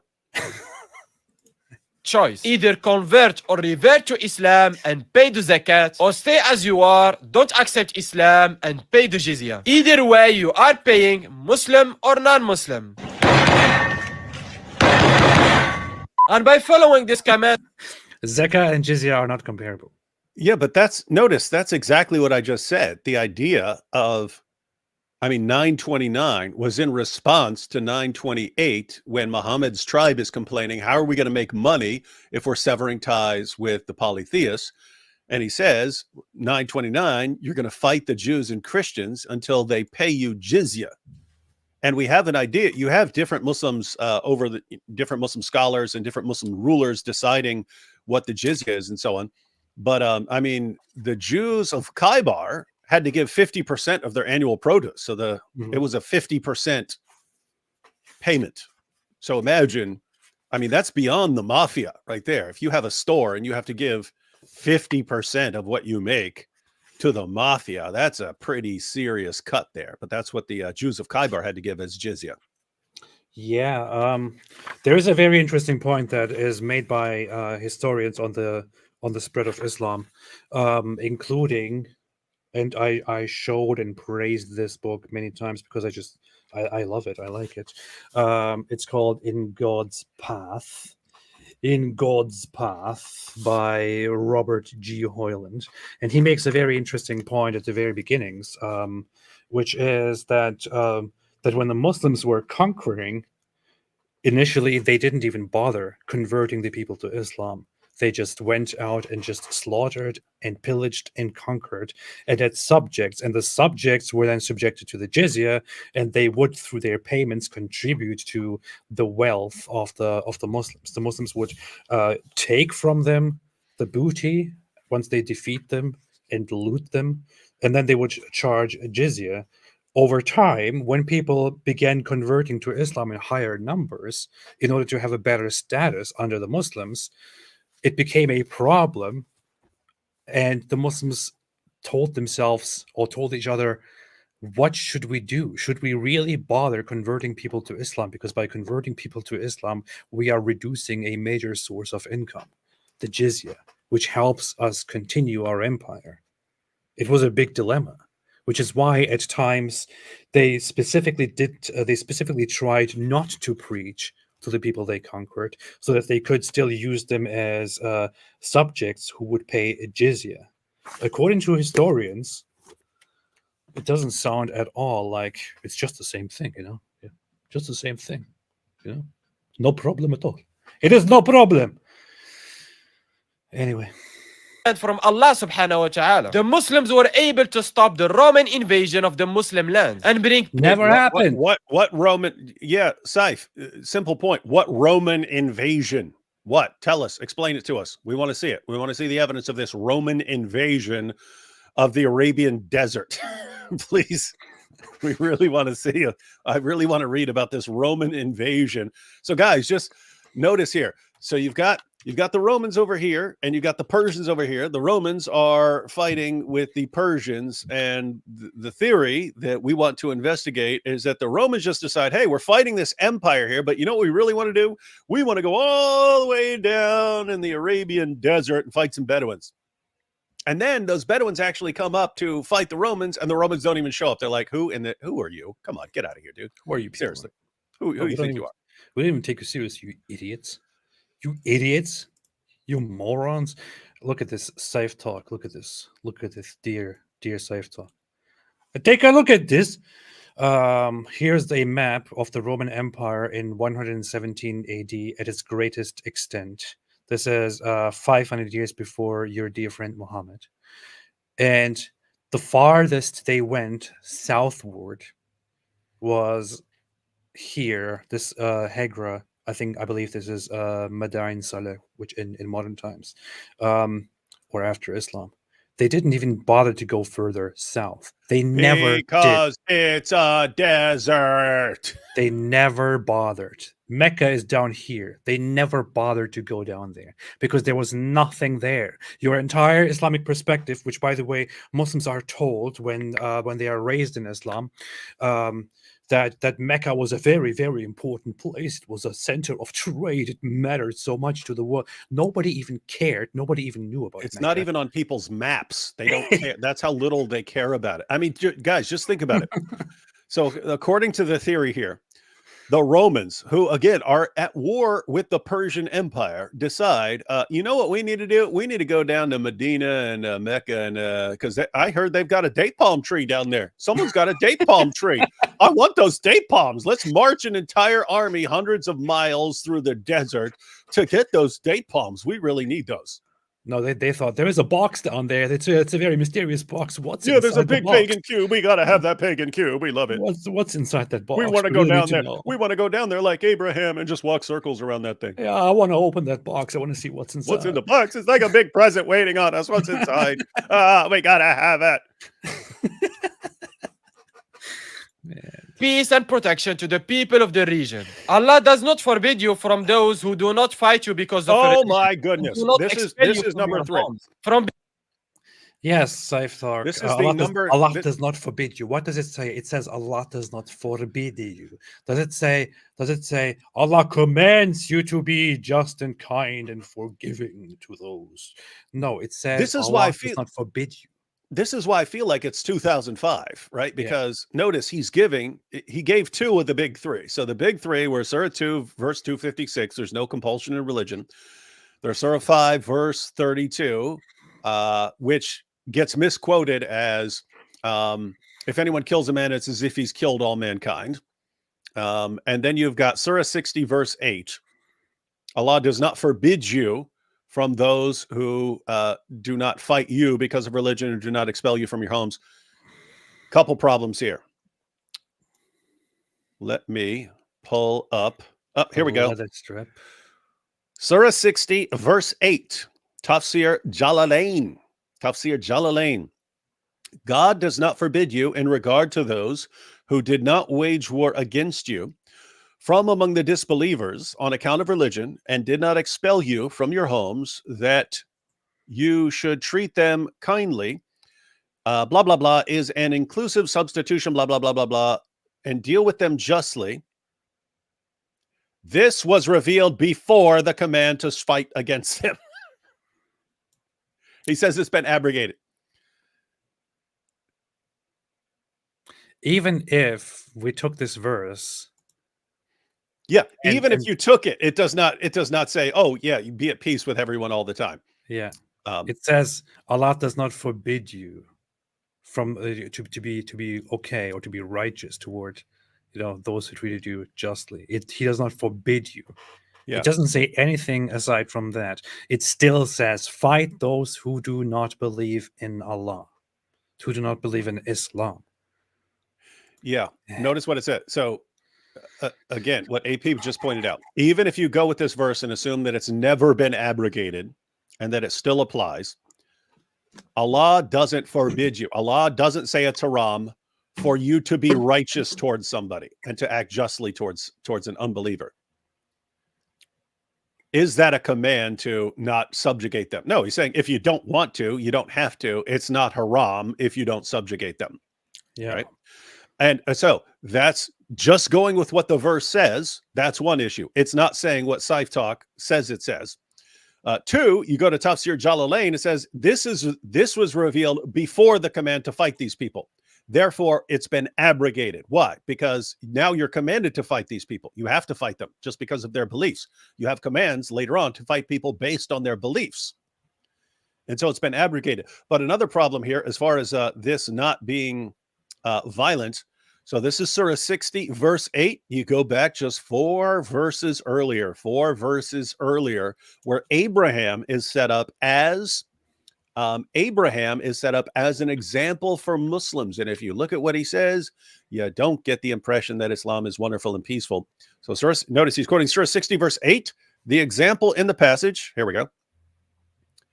You already have an excellent example in Abraham and those with him, when they said to their people, we totally dissociate ourselves from you and shun whatever idols you worship besides Allah. We reject you. The enmity and hatred that has arisen between us and you will last until you believe in Allah alone. Powerful words. Did you catch that? Hey, enmity and hatred between us until you believe in Allah alone. Powerful stuff. And that's the example that this is talking about in this passage. This is the Quranic Abraham. So Abraham. Notice what's going on here. You're citing like the final marching orders of Islam. Fight those who do not believe. It's the last major chapter of the Quran revealed. Fight those who do not believe. You point that out. And what does Scyf Talk do? He goes back to two verses that, according to his own Muslim scholars, are abrogated by later commands to fight. And he goes to these and says, this is what Islam teaches. You're misrepresenting the final marching orders. Yeah. Interesting. Yeah. And by the way, to an earlier point about forced conversions under Islamic rule, I would always suggest reading a certain caliphate or a certain Islamic trends history, the Almohads who ruled in Morocco and Spain, Andalusia, under whose rule there were lots of atrocities done, including very notoriously the severe mistreatment and discrimination against Jews and Christians and their forced conversion to Islam. They were very notorious for saying everyone must believe in Islam, everyone must acknowledge the oneness of Allah by force. But of course, they didn't force anybody, because people also could just die, you know. Hey, I can do you one better. Yeah. History of At-Tabari, volume 10, page 55. For anyone who wants to look at it, people can find History of At-Tabari, volume 10, in PDF online. You remember the apostate wars Abu Bakr fought? Remember that? Yeah, the Ridda. Okay. Well, yeah. So you have all these people, and they're becoming various kinds of apostates. Some of them are leaving Islam. Some of them are just refusing to pay jizya to Abu Bakr and so on. So it's different kinds of apostasy. Abu Bakr says he's gonna fight them all until they do what he says. But he gives a nice little summary. Abu Bakr, in his letter to the apostates, gives a nice little summary of what Muhammad did. And Scyf doesn't seem to have any clue what Abu Bakr said. Okay, so notice, this is Abu Bakr saying what Muhammad did. If Scyf is saying Abu Bakr is wrong, then he's claiming to know Islam better than Abu Bakr? Interesting. So Abu Bakr says in his letter to the apostates, verily God, may he be exalted, sent Muhammad with his truth to his creation as a bearer of good tidings and as a warner and as one calling others to God with his permission and as a light bringing lamp, so that he might warn all who live and so that the saying against the unbelievers might be fulfilled. So God guided with the truth whoever responded to him, and the apostle of Allah, Muhammad, and the apostle of Allah, with his permission, struck whoever turned his back to him until he came to Islam willingly or grudgingly. Catch that last part, everyone? This is Abu Bakr saying what Muhammad did in Arabia.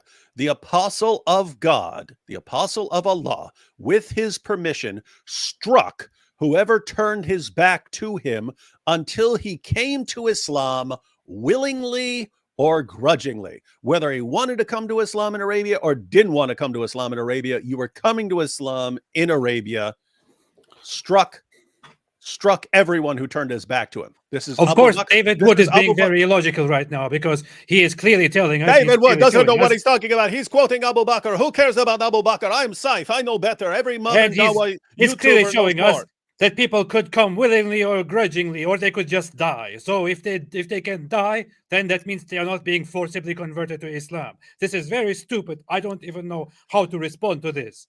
Yeah, Scyf, you should be responding to Abu Bakr. Abu Bakr is stupid idiot. I know Islam better than him, and I will make this video showing that I know Islam better than Allah, better than Muhammad, better than Abu Bakr, better than any of those morons. That's what you're saying. This thumbnail is a masterpiece, though. I feel like it's pretty powerful. I'm very proud of this. We're proud of that. We're proud of that. Yeah, he could be an actor playing like a henchman. I don't know. He looks like a very stereotypical like a villain in like an anime or something. Yeah. Them. Indeed, Allah loves those who act justly. This verse is clear-cut proof that we Muslims are not allowed to oppress non-Muslims just because they are non-Muslims. And of course, it depends on your definition of oppression. Did you hear what he just said? This is proof that we're not allowed to oppress non-Muslims. Yeah, he just said it. If not what the verse said, as AP pointed out, you can ignore the fact that Muslim commentators say this is abrogated by commands to fight. You can ignore the context, talking about Abraham as an example of having endless hostility between you and the unbelievers. You can ignore all that. Just going with what the verse says, it doesn't say you're not allowed to oppress people. It says Allah doesn't forbid you from not oppressing someone if you don't feel like it.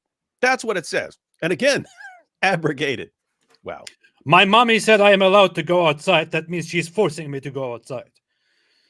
Basically, yeah. GG writers had three options.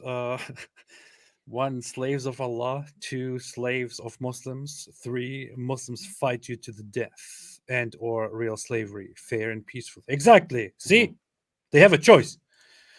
Cancel Club member said, anyone heard from Sheikh Uthman lately? He has been quiet recently. I heard he might be caught up in some kind of backwoods love tripod, LOL. Yeah, we've heard of such things.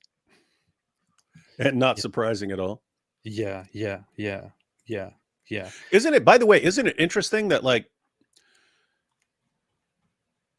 because it seems to pop up everywhere. So you had Numan Ali Khan, and he has this sexting scandal where he's sexting all these different girls and so on. You had Hamza Tsortsis, and he was on that thing where there's a website where you like hook up with girls. What are you talking about tortoises, man? Yeah, so Hamza Tsortsis, that's Hijab's partner and so on. So he gets busted because he's got his account on this hookup site. And then once the news breaks in a big leak, then he says, no, someone set that up. Someone's framing me. Someone did that, which people can frame you for things like that. But it was pointed out that, wait, you're being charged on your credit card for over a year on this site, and you just never know. No, I never noticed. And they point out that the account was set up in Australia when he was in Australia touring and so on. No. That was just really, really good schemers and plotters trying to bring down the dawah.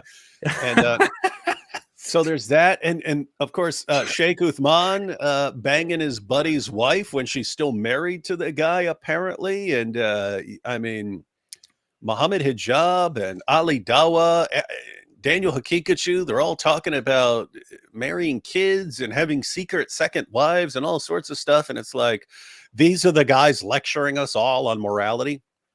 Yeah. Did you know this? Did you know the difference between a turtle and a tortoise? Often people turtle is a reptile. Yeah. Wait, a tortoise is a reptile. A tortoise is also a reptile. A turtle is a reptile from the Chelonian family and dwells well in the water. The other one dwells on land. I don't know, but usually you were just talking about tortoises, and I kind of thought of this. Wait, so when I always have to check again which one is which. wait, when I had a turtle in a cage when I was a kid, that was actually a tortoise? Probably. Oh. Yeah. See? Wait, they're called box turtles. They're called box turtles, the ones that like go into a little box. Then they are ignorant. See? Stupid lying box turtle. Avivgar said, this donation is in the name of Sol Hashul, a fellow 17-year-old Jew who defied Islam and died 1834. I read about this earlier today, once again, when I was going through some of the sources. This is very interesting stuff. That was, I believe, where was that? I looked it up earlier. Okay, it was Moroccan. A Moroccan Jewish woman who is still remembered in Jewish circles as a beheaded. Oh, at Fez. Yeah, that's why they wear those little red hats or something, isn't it? Yeah. On account of domestic trouble, she fled from her home to some Muslim friends. 2 women among these testified that she had agreed to resign herself to the Islamic faith. She refused to do this and was cast into prison, whence on appeal she came before the Sultan. He was so struck with her beauty that he offered her a place in his harem. Well, if she would abjure, this she refused to do, and she was beheaded outside Fez. Her beauty and resolution attracted attention to her fate, which was made the subject of a drama. But Jews always lived very, very wonderfully under Muslim rule. Yeah. Aside from these things. Yeah, until Zionism. But before that, it was all wonderful. Yeah, before Zionism, Muslims were like, we just want more Jews around us. We love them. We love them so much. They loved them so much, they accidentally killed them again and again and again. Like every decade, they accidentally killed a bunch of Jews or drove them out or said convert or else and so on. Because they loved them so much until Zionism. Until Zionism, of course. Cedric said, proof Christianity allows for false conversion. What? Proof. I don't even know. Proof. Chloe said, there once was a mouse named Farfur. He said, why are my legs so sore? He turned around and on the ground were beads dripping down on the floor. Allah loves those who act justly. This verse is clear-cut proof that we Muslims are not allowed to oppress non-Muslims. Not allowed to because oppress. they are non-Muslims. Number 3, the Quran refers in many parts, including in chapter 8, verse 55, to non-Muslims as the worst of creatures. What has this verse to do with being peaceful or not? What does this have to do with anything? Are you stupid? It only says, Allah says, disbelievers are the worst of creatures. So if I ask you, who are the worst of creatures, you will say, oh, the disbelievers. Well, what does that have to do with peaceful or not? Go back. Go back. You're quoting 98:6, right? Yes. Go back. Let's hear you say it. Non-Muslims just because they are non-Muslims. Number 3, the Quran refers in many parts, including in chapter 8, verse 55, to non-Muslims. Okay, you quoted 8:55. Okay, there you go. The worst of creatures. What has this verse to do with being peaceful or not? Allah subhanahu wa ta'ala is the creator of everything, including the disbelievers. And Allah subhanahu wa ta'ala has the right to describe his own creation the way he wants and not the way you want. But I have the right to describe Allah as a complete idiot. Yeah. Let's read the verse for ourselves. Indeed, the worst of living creatures in the sight of Allah are those who have disbelieved, and they will not ever believe. But this verse doesn't stop here. Let's continue reading to get the full picture. The ones with whom you made a treaty, but then they break their pledge every time, and they do not fear Allah. As you can see, the verse, when read in context, speaks about those disbelievers who broke the treaty. No, it does not. No, it does not. And we can also bring into context the other. Yeah, 98:6 says it 98:6. Yeah, and show us the context on that one, sport. Do you want to go into context, man? Do you want to do the context stuff? Let's bring this up here. 98:1 to 98:6. It says the disbelievers from the people of the book and the polytheists were not going to desist from disbelief until the clear proof came to them.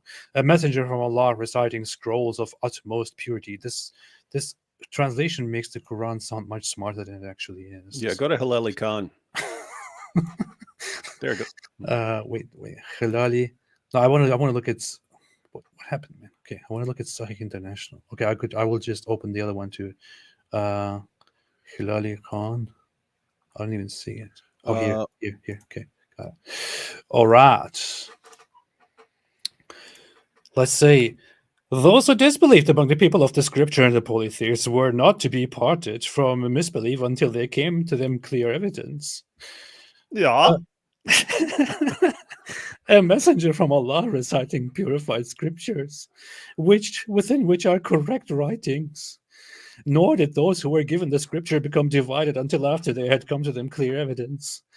And they were not commanded except to worship Allah, sincere to Him in religion, inclining to truth, and to establish prayer, and to give a zakah, and that is the correct religion. Indeed, they who disbelieved among the people of the scripture and the polytheists will be in the fire of hell, abiding eternally therein. Those are the worst of creatures. Worst of creatures. Notice it's just about what people believe. Read the Hilali Khan, because Hilali and Khan include in parentheses. Verily, those who disbelieve in the religion of disbelieving Islam, in the religion of Islam. That comes from Ibn Abbas. But verily, those who disbelieve in the religion of Islam, the Quran, and Prophet Muhammad from among the people of the scripture, Jews and Christians, and al-mushrikun will abide in the fire of hell. They are the worst of creatures. Nothing about them attacking you or anything else. It's just they disbelieve in Islam. That's enough. And he says, what's the problem with calling them the worst of creatures? Well, you can see how it gets in the minds of followers of Muhammad that they can treat unbelievers however they want, like with the grooming gangs in the UK, which, according to his method, where all you have to do to show that something is taught in Islam is to show some group doing it at some point. Well, guess what? They were drugging, raping, gang raping, pimping thousands and thousands of young British girls because of things like this. They're the worst of creatures. Allah does not care about them. But they're the worst of creatures. They're lower than dogs. They're lower than pigs. Do what you want with them. Keep talking. Why are you grinning when I'm saying all this horrible stuff?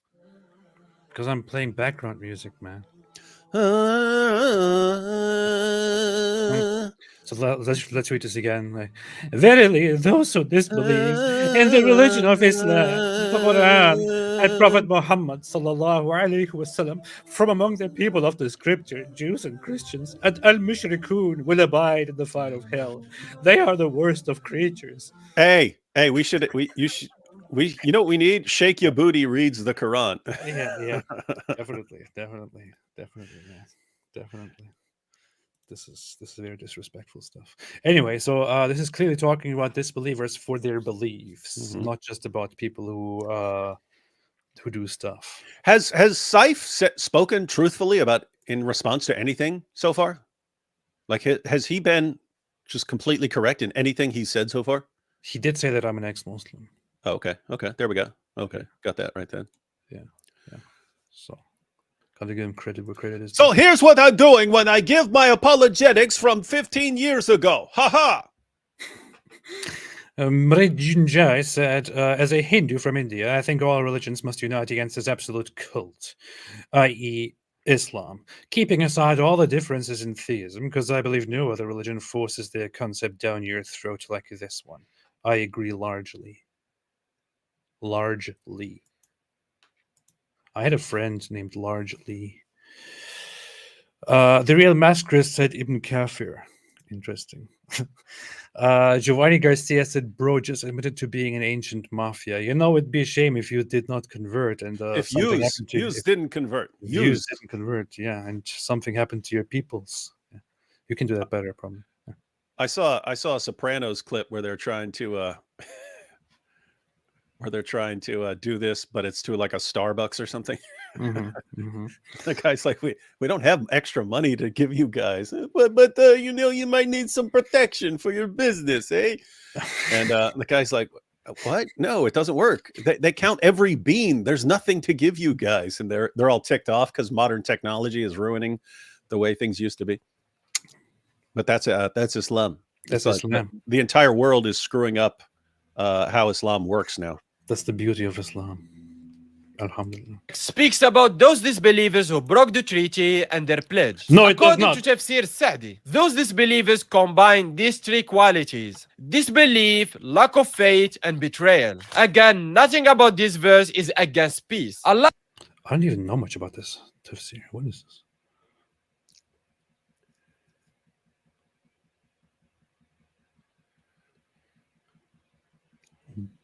Why do I never come across this? Yeah, I'm not familiar with this as either. Tafsir.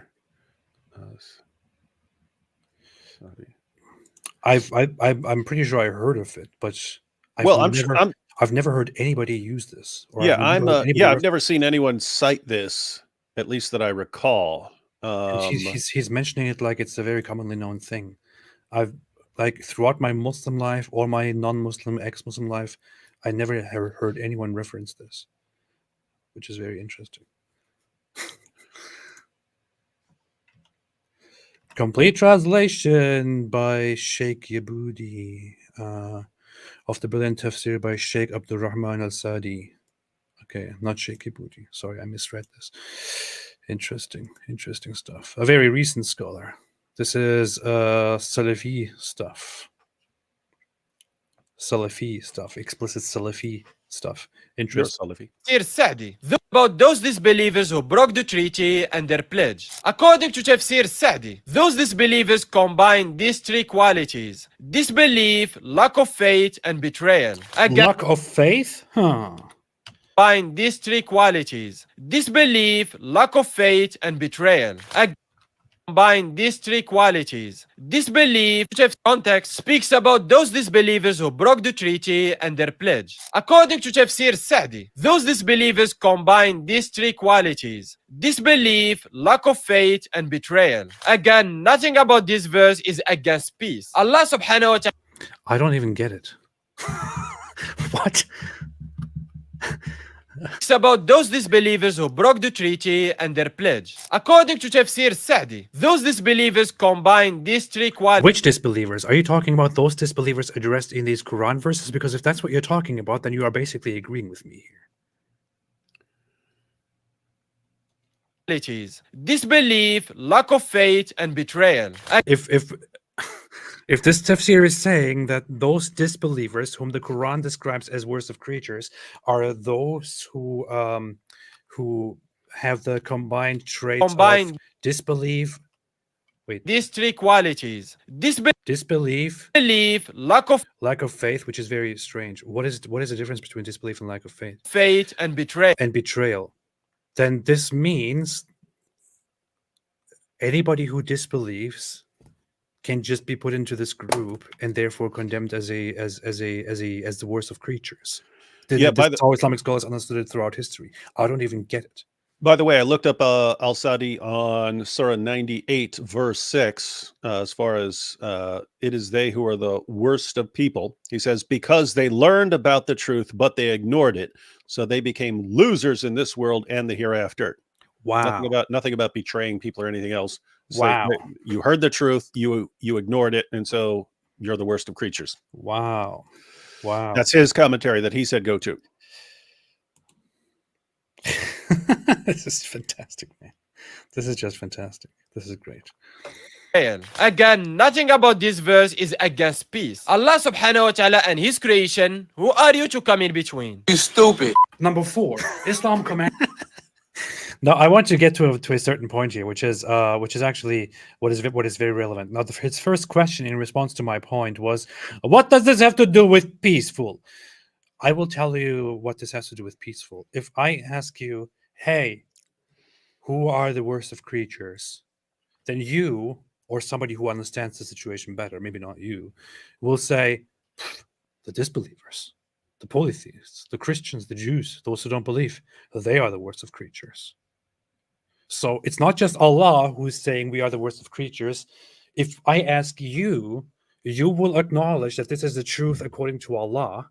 And according to Allah, disbelievers are the worst of creatures. Therefore, it is true according to you that the disbelievers are the worst of creatures. So I, David Wood, and all those who reject Islam are the worst of creatures. And what does this have to do with peaceful or not? Well, what do you think that has to do with peaceful or not? Because that very much decides and drives how Muslims think about others and how they act toward others. This is why Muslims very often think in very dehumanizing, distrustful, hostile way about others. Because if they are inspired by the Islamic text, which tells them the disbelievers, they are less than cockroaches. And by the way, I find that guys like this, they can't understand anything. Yeah.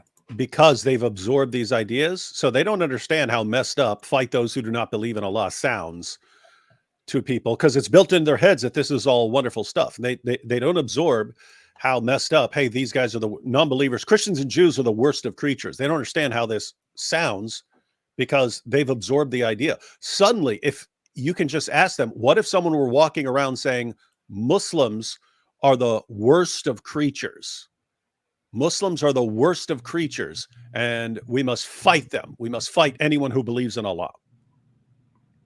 What? You just said Muslims are the worst? What if someone stepped out and said, we've been commanded to fight people until they say Allah is not God and neither is Muhammad, and Muhammad isn't his messenger? They would suddenly understand how messed up that sounds if it were them, but they don't. Yeah. So Scyf, if someone were walking around saying Muslims are the worst of creatures, if Geert Wilders started saying Muslims are the worst of creatures, you'd have no problem with that, right? Because hey, you can describe people how you want, right? Of course. I want to try it just for the sake of trying it, because to test the consistency here, just for a project. So I'm saying Muslims are the worst of creatures. So this is not a problem according to Scyf Talk, I guess. If it is, please let me know, because this is this is a very big. This could cause a very great misunderstanding, Scyf Talk, and you could be authorizing people to say things that are very, very, very, very inappropriate. If it is indeed inappropriate, so please let us know. Thank you. And his creation, who are you to come in between? You stupid. Number 4, Islam commands the killing of ex-Muslims like myself. So what? We can do whatever we want. Well, who are you to judge what we kill and don't kill? And what does this have to do with peaceful? Nobody is forcing you to stay alive. And we are proud of all the commands of Allah subhanahu wa ta'ala. For us Muslims... Oh, he's an Ali Dawah. He's an Ali Dawah fan. That explains a lot. And we are proud of all the commands of Allah subhanahu wa ta'ala. We're proud of that. For us Muslims, apostasy is the highest form of treason, according to the United States Code of Law. Scyf Talk, according to me, being a Muslim is the highest form of treason. Come at me now. Come on. What are you going to say? I'm just saying, like, him immediately going to treason. Well, it's treason to leave Islam to us, and therefore, of course, we'll kill you for treason. And then he's going to show that treason can be punishable by death in like Western nations, not realizing, hey, treason isn't just saying, hey, I no longer believe in this religion or something like that. But anyway, notice, following his reasoning there, you could just say anything is treason, and therefore it's okay to kill. So, hey, I say, oh, you like vanilla ice cream. In my religion, that's treason, and we'll kill you for it. And treason is punishable by death in various countries. So what's your problem with me killing you because you like vanilla ice cream? Based. Very based. This reminds me of something. I only recently brought this up as an example to something else. But we do remember a certain guy who shot up a mosque in New Zealand, whose name was, what was his name again? It's not Breivik. Breivik was the other guy. I don't know. No, Brenton Tarrant or something like that. Yeah, it was some stupid name like that. Some ridiculous, idiotic name that somebody gave him on accident, I think. So that guy, Brenton Tarrant, he wrote a manifesto. He went into a church, and I'm pretty sure if Scyf Talk hears about this guy, he will be like, "This is absolutely disgusting. That person was a maniac, disgusting. He deserves to be punished forever. He should be killed." That guy went into a mosque and shot at random Muslims and killed them and massacred them. And in his manifesto, he wrote something like that he doesn't have anything against Muslims in principle. Actually, he likes Muslims, and when he travels to Muslim countries, he finds it very nice to interact with Muslims. But he has especially something against Muslims living in his or in white lands, and especially when talking about white people who convert to Islam, they are the worst because according to him, they are ultimate traitors and they deserve nothing less than death. So why am I saying this? I know, Scyf Talk, you cannot think that far. You're probably like, why are you talking about this? I didn't even mention Christchurch massacre. I'm talking about this because you just said to us, leaving Islam is the greatest form of treason, and treason should be punished with death. Therefore, this is okay. According to that guy, converting to Islam, white people converting to Islam is treason and deserves death. So therefore, by this logic, you shouldn't have a problem with that guy going around and killing Muslims and killing people who convert to Islam. And actually, since he's pointed out that treason in various Western nations can be punishable by death,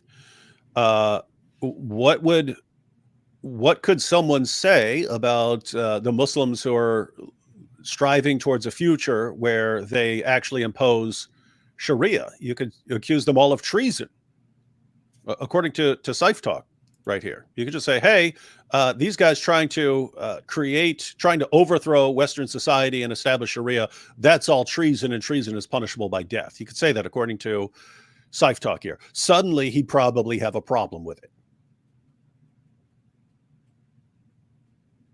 Apostasy is the highest form of treason, according to the United States Code of Law, Title 18, Part 1, Chapter 100. And as long as I talk like this, people don't realize how stupid I'm being.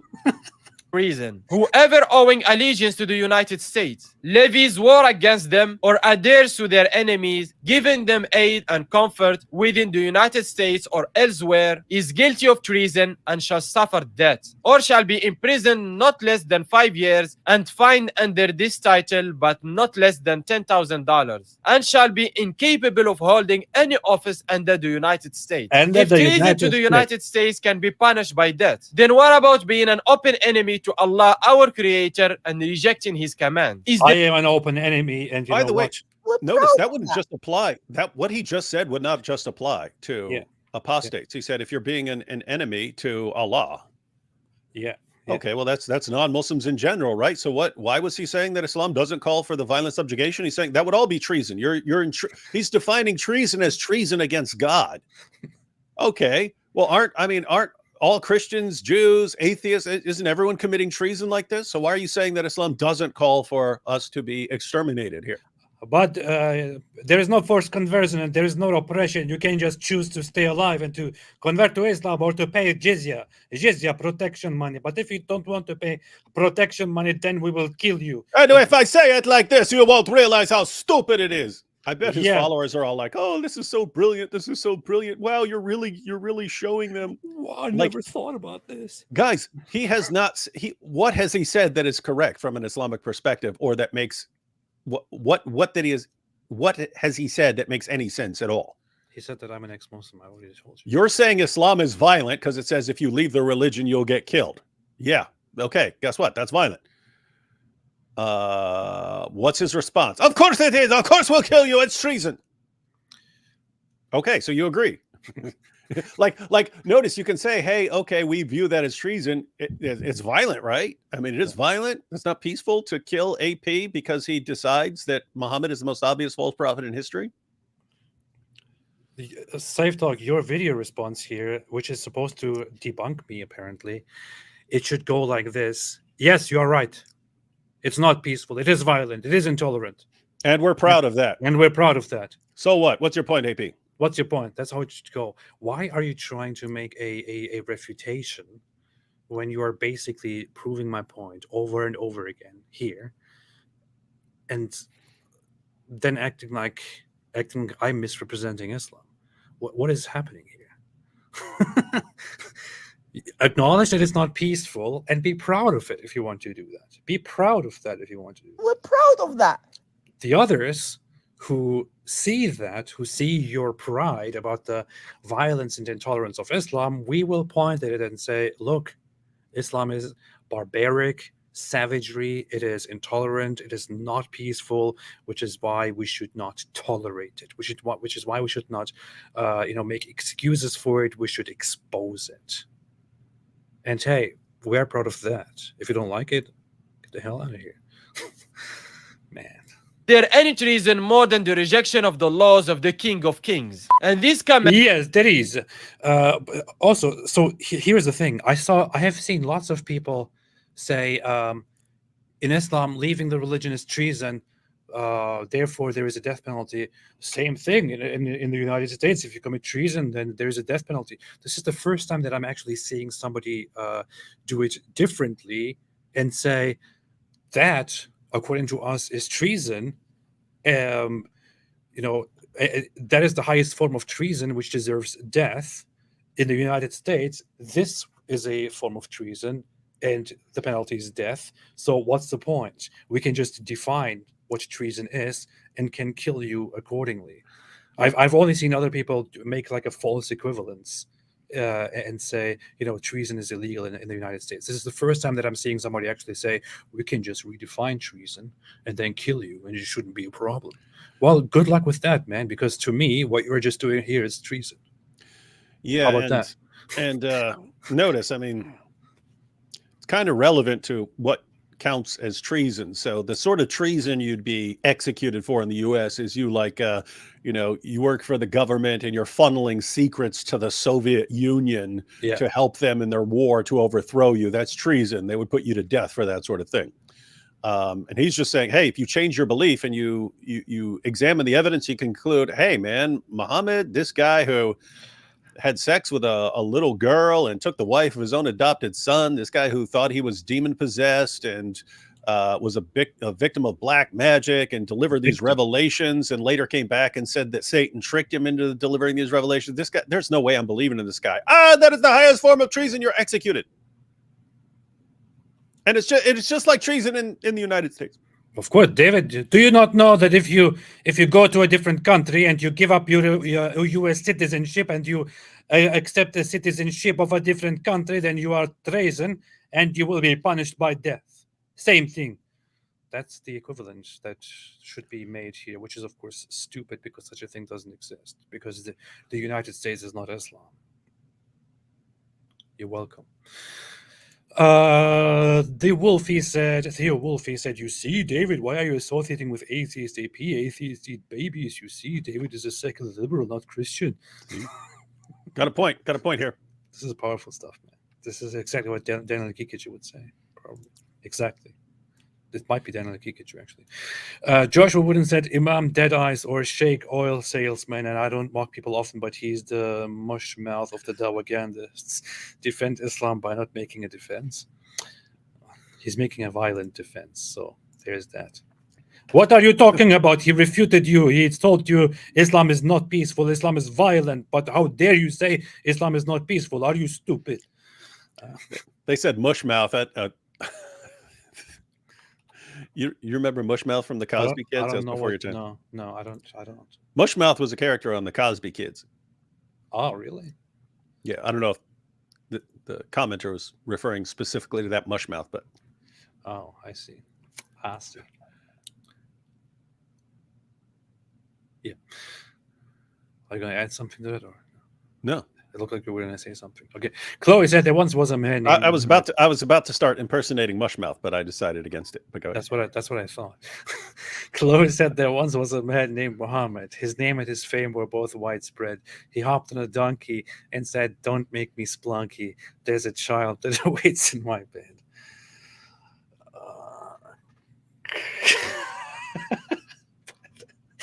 Chloe, why?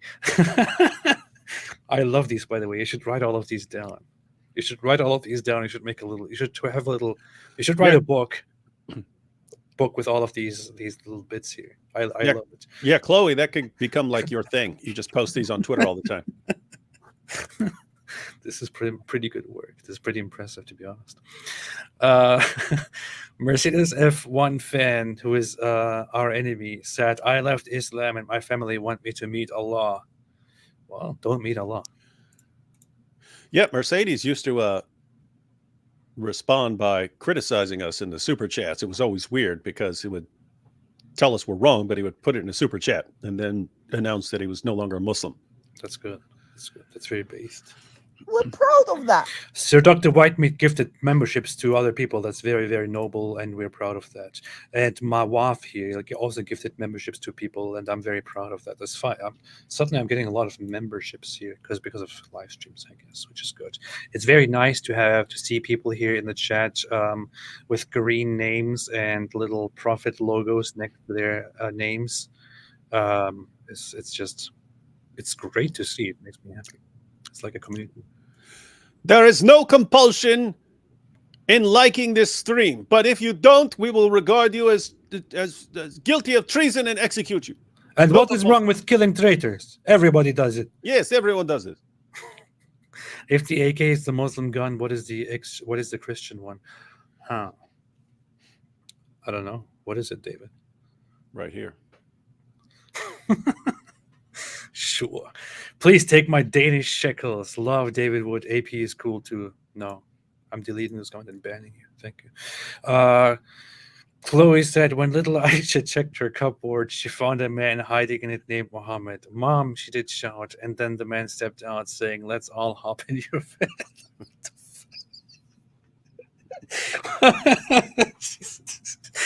This is going too far. This is too much. Muhammad's hiding in the cupboard. Man, this is brilliant stuff. And finally, Gohan's telephone said, in the Pact of Omar's, if the Pact of Omar is applied to by victorious IDF or U.S. military on the occupied, they'll cry foul. Narcissistic ideologies struggle to empathize. But there's nothing wrong with that. Nothing wrong with that. They don't force you. Commands assure the peace in the land and limit the propagation of corruption and immorality. For example, you as an atheist have no problem with incest. No, I have never.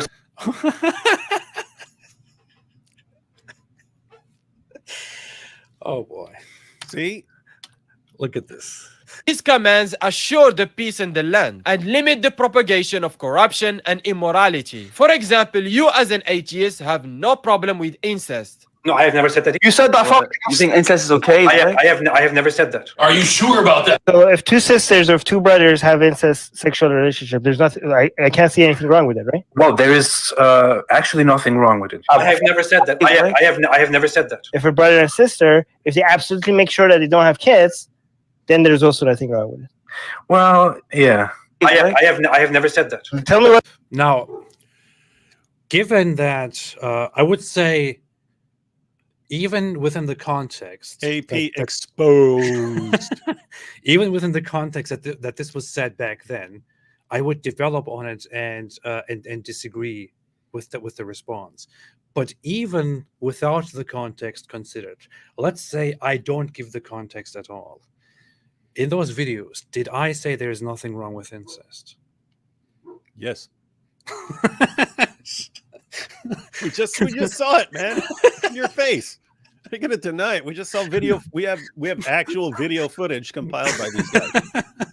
Did I say there that there is like nothing wrong with incest? Like for example, if I say, if somebody comes to your door and I don't know, tries to steal your stuff, and then you shoot them and kill them, does this mean I therefore said there is nothing wrong with with shooting people? There's nothing wrong with killing people. You could say it. You could say that because that is also a form of shooting people, a form of killing people. But that does not mean that I said what you all would understand from there's nothing wrong with killing people or there's nothing wrong with shooting people. We're talking about a very specific case here, a very specific instance. And we are not talking about whether it is okay to do it, but about whether there is something technically wrong with it, as in something harmful about it, or not. In fact, if he included the part of the video, Armin is going to say something now that will make that halfway clear. What's wrong with it? I can't think of anything why people are like, oh, it's gross. Well, then don't do it. Yeah, objectively, there is nothing wrong with it. I have never said that. Objectively, there is nothing wrong with it. I have never said that. Objectively, there is nothing wrong with it. I have never said that. I have never said that. You stupid. Inshallah. Fantastic. He didn't include the part, because after that, right after that, what Armin says there in the discussion is, where is the harm? Show me the harm.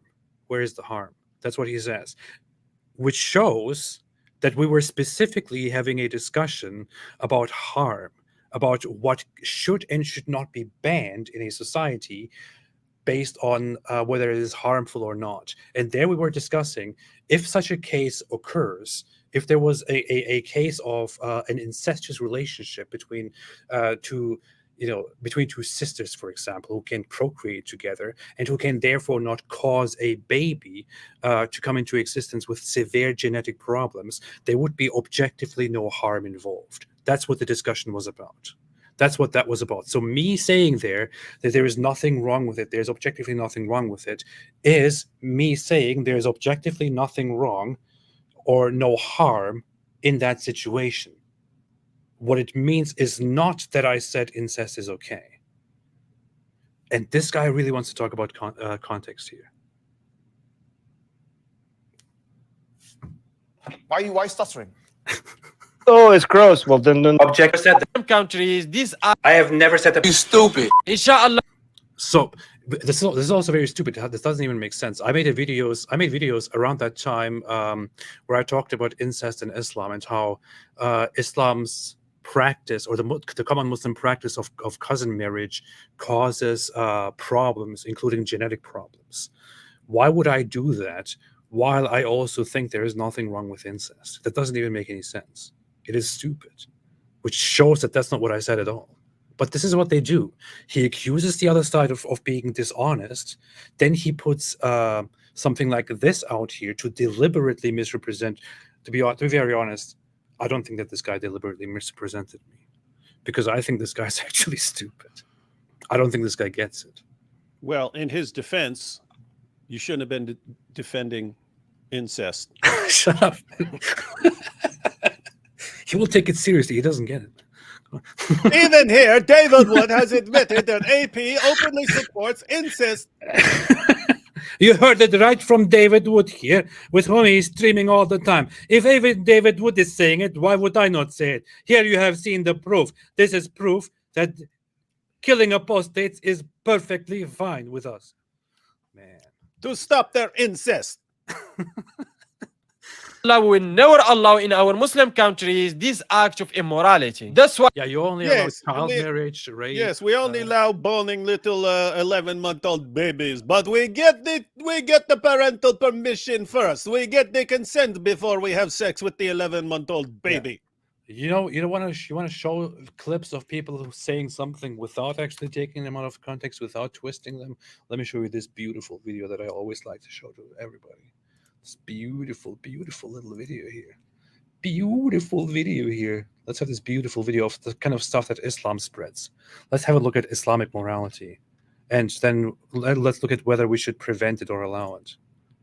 When there are signs of physical maturity, it becomes permissible for the husband in Islamic law to have marital relationships or consummate the relation with his bride. And this is the example of the Prophet, peace be upon him. Do you know what precocious puberty is? Starting puberty unusually early. Is there anything in Islam that prevents you from, a man marrying a 5-year-old that started precocious puberty? You can arrange a marriage even as an infant, but that doesn't mean that sex is allowed. Could a man have a marriage to a 5-year-old consummated if she started precocious puberty? If she starts showing signs of physical maturity, then yes, that's permissible. As I said, what about age 4? If there are signs 3. So this is something that becomes biologically impossible because I have a study that shows it goes as early as 11 months. Well, that's something that the parents would not. See, the thing about Islamic marriage is that parents are involved at these ages, and when you look at the marriage of, there you have it. Mm-hmm. There you have it. not taken out of context, directly represented as it was said. And if you want to go further, here you have an even more severe. You've tried to justify sexual slavery after a war. So what if a man finds a 7-year-old, let's say, started her period? Could he take her back as a sex slave? So that's a whole different debate on slavery and concubinage. I'm just talking about the minor aspect. Would that be fine? Yeah, so that if a girl is any age, she can be taken as a sex slave, right? Yeah, as opposed to being left to die after war. So women can't take care of themselves. They would need to be taken by the men because they're too capable of caring for themselves. There you have it. So according to your proud, happy Islamic scholars who are pushed forward to defend Islam, under an Islamic society, not only should wars be fought in order to spread Islam, but also as a result of those wars, the people who are fought, who leave little children behind. So, and when we're talking about the people, I guess maybe it's a good idea to deconceptualize this a little bit. Let's say we are talking about America here. We're talking about David Wood and me and all the others here in America.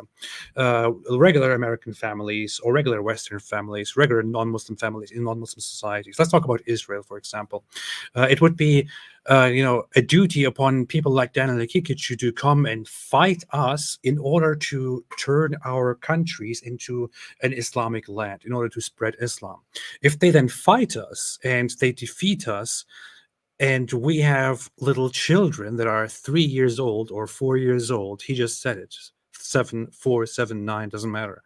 If we have 4-year-old daughters, it would be permissible for Daniel Akikichu and his friends, and maybe according to Scyf Talk and the Muslim Ummah, according to his representation, to take our 4-year-old daughters and to take them home and to have sex with them, to rape our 4-year-old little girl daughters in the name of Islam. This is the kind of sickness, the kind of messed up sickness that these people are pushing forward, these people are spreading. So if we want to go by that logic, this is the kind of stuff that they are spreading. What should we do with it? If according to his logic, people have bad ideas and immoralities, therefore it's okay to execute them. That's what he just said. We just want you to understand that if you don't have sex with the 11-month-old baby, we regard this as treason and will kill you. Because we can say anything is treason. Man. Yeah, no lies here. No need to rely on any nonsense here. We hear right from your guys. Pedophilia, sex slavery, raping 4-year-old girls. No, thanks. We don't want that. How about no? Always say, according to atheism, there is no difference between this and this. You believe it is just rearrangement of molecules. Number 5, Islam. What does that have to do with the topic at all here? He's showing that Islam is peaceful. You see, there's no difference between human being and pile of crap. So this proves Islam is peace. Yeah, according to atheists, there's no difference between poop and human being. According to us, there is a difference because human beings, when they are Muslim, they are best of creatures, but when they are non-Muslim, they are worse than poop. Yeah. Next question. I'm also has deadly 7 sins, and one of them is running from the battlefield. All he just said has nothing to do with peace. Running from a battlefield? Okay, let's read what your American Code of Law says about the... Let's put some context here. According to Islam, you are compelled. You're supposed to go to the battlefields if you are a Muslim in order to fight and spread Islam. That's what Muhammad did. That's what Muhammad preached. And once you are there, you may not escape. And the point here in mentioning this is not that running from the battlefield is okay, but I wouldn't expect Scyf Talk to understand it. The point here is that it is an unforgivable sin, according to Allah. It's one thing to say running from the battlefield is bad. Yeah, okay, I agree. If you have an army, if you defend your land and people start running from the battlefield, that is, of course, that is horrible, right? And maybe under military circumstances, that would be punishable. Completely understandable. But to say that this is an unforgivable sin and Allah will not forgive you if you are afraid as a fearful human being and you flee the battlefield because you are terrified, Allah will not forgive you after you die. That's a little bit messed up and a little bit different from it just being a crime, isn't it? No, same thing. Oh, you see, David Wood, his friend, even agrees that it is the same thing. That would be for Reed. He's the one who never understands like joking or sarcasm or anything. And to be fair, there are always people like in the there are people who watch who don't understand sarcasm either. Like it's happened in the past where I'll go, wow, this is such a great argument for Islam. And I'll get a message afterwards. David, why are you saying that argument is great? No, it's not good. Here, let me show you why. It's like, wait.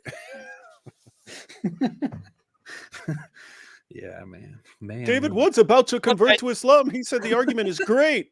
Look, even David Wood says it's great. Title 10, Subtitle A, Part 2, Chapter 47, Subchapter 10, Code number 885. Any person found guilty of desertion or attempt to desert shall be punished if the offense is committed in time of war, by death or such other punishment as a court-martial may direct. But if the desertion or attempt to desert occurs at any other time, by such punishment other than death as a court-martial may direct. If you have a problem with the punishment by death for running away from battle and desert, I don't.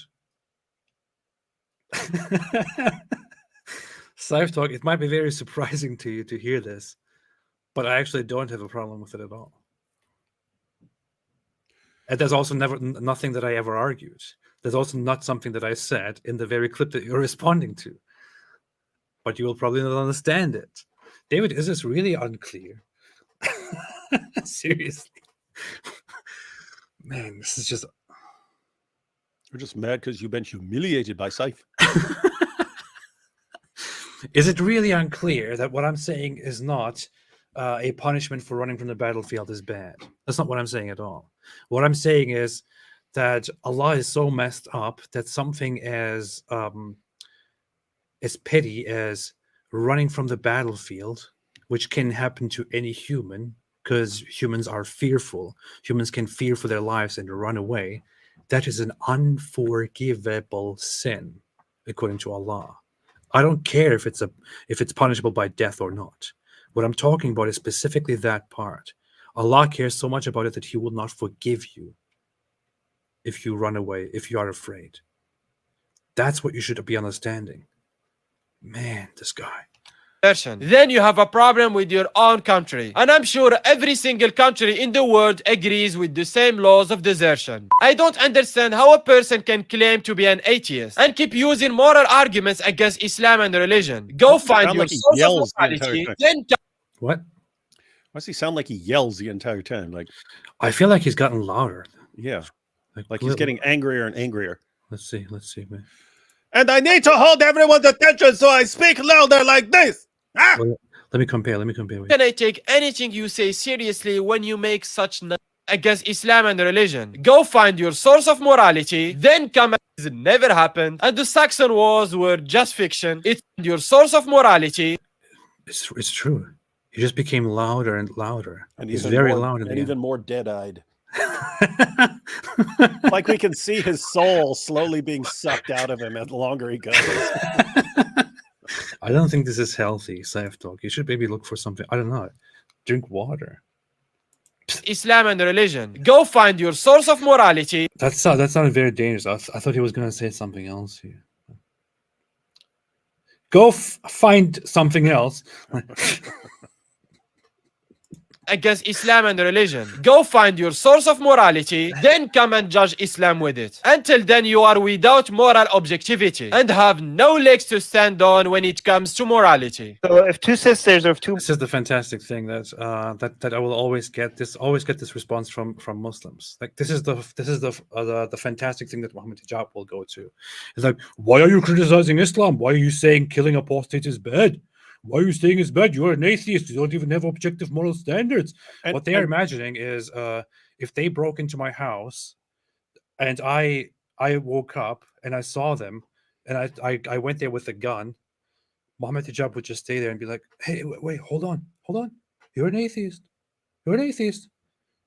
This is not wrong according to you, because what exactly do you ground these moral values on? How can you decide as an atheist that breaking into your house and stealing things and endangering you is bad?"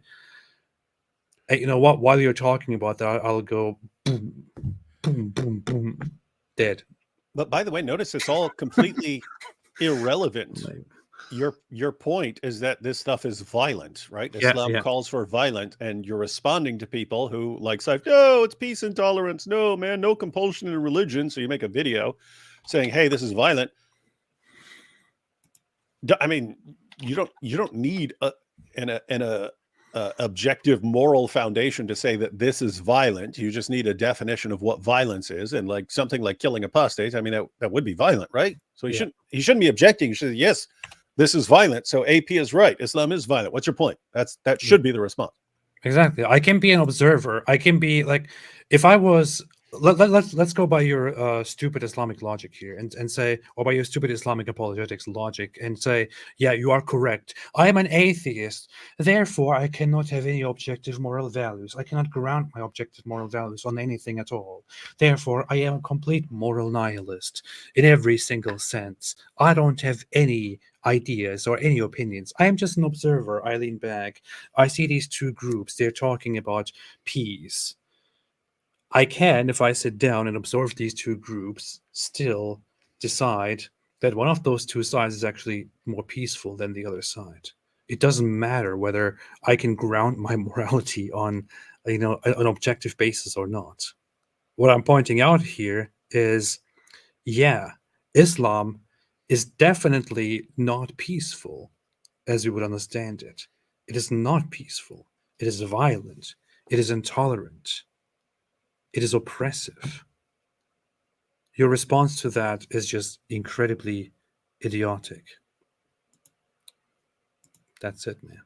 Alhamdulillah for the blessing of Islam. I hope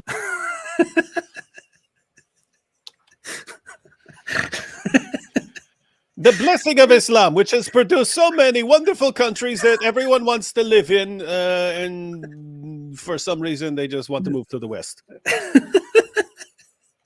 benefited from this video. You can also watch this video about a Christian claiming to be an ex-Muslim, saying that the Quran has a mistake. And don't claiming to be an ex-Muslim. Oh, see? Let us debunk this video. He says that Al-Fadi is claiming to be an ex-Muslim. Let us see if he is only claiming to be an ex-Muslim or if he is actually an ex-Muslim. Don't forget to subscribe for daily uploads. Check you for. Nope. And the Christian has said that the sun does not set in a muddy pool. But how does he know? We say that it is treason to say that the sun does not set in a muddy pool, and so we kill you. And what is wrong with that? Because in America, treason is also punishable by death or by money. Guys, we're pointing out that his reasoning could be used to defend absolutely anything here, no matter what it is. Yeah. You're going to say, hey, anything I don't like, I'm defining as treason, and I'll kill you for it. But I'm still peaceful because treason is punishable by death elsewhere. Yeah. You could have an army come toward you and burn everything down and kill your friends and families, your entire population, and rape left and right. You oppose them, and they then say, wait, how dare you? How dare you? What you are doing, your opposition to us, your entire existence to us is the highest form of treason. And you all know that treason should be punishable by death. If you have a problem with that, then just go and complain to America. Problem solved, man. How about no? Hey, Yeah. AP, have you played Fortnite? I tried it at one point, but I found it very not my thing. Why?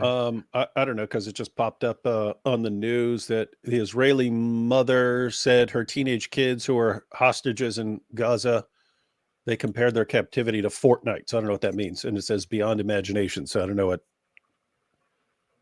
what would Fortnite be like? I mean, Because I'm saying, if you say it's like, because if I don't know what the game is like, and you say, oh, it's like this game, like what? Okay, what if it's a nice, fun, awesome game? The game is with some cartoonish graphics, a game where you are thrown onto an island with a bunch of other random players, and you are then supposed to survive while collecting stuff, hide and kill all the others, and the one who survives the longest, who survives in the end, everything gets smaller and smaller. The one who survives in the end wins, or the group that survives in the end wins. But so I guess. Yeah, she said that her kids compared their experience in Gaza to the popular video game Fortnite. Jeez. I don't even want to know what that means. But that just, I don't know. The survival aspect of it, the intensity of it, the shooting around it, I don't know. Yeah. Let's not do Fortnite then. Key said the Muslim boxer Mohammed Hegab, Your Honor, she isn't a prostitute. It wasn't sexual assault. She paid me to. Jizya. Yeah. These are the kinds of followers you attract, AP. These guys. Every comment is about the leather straps of the anus or some weird jizz stuff.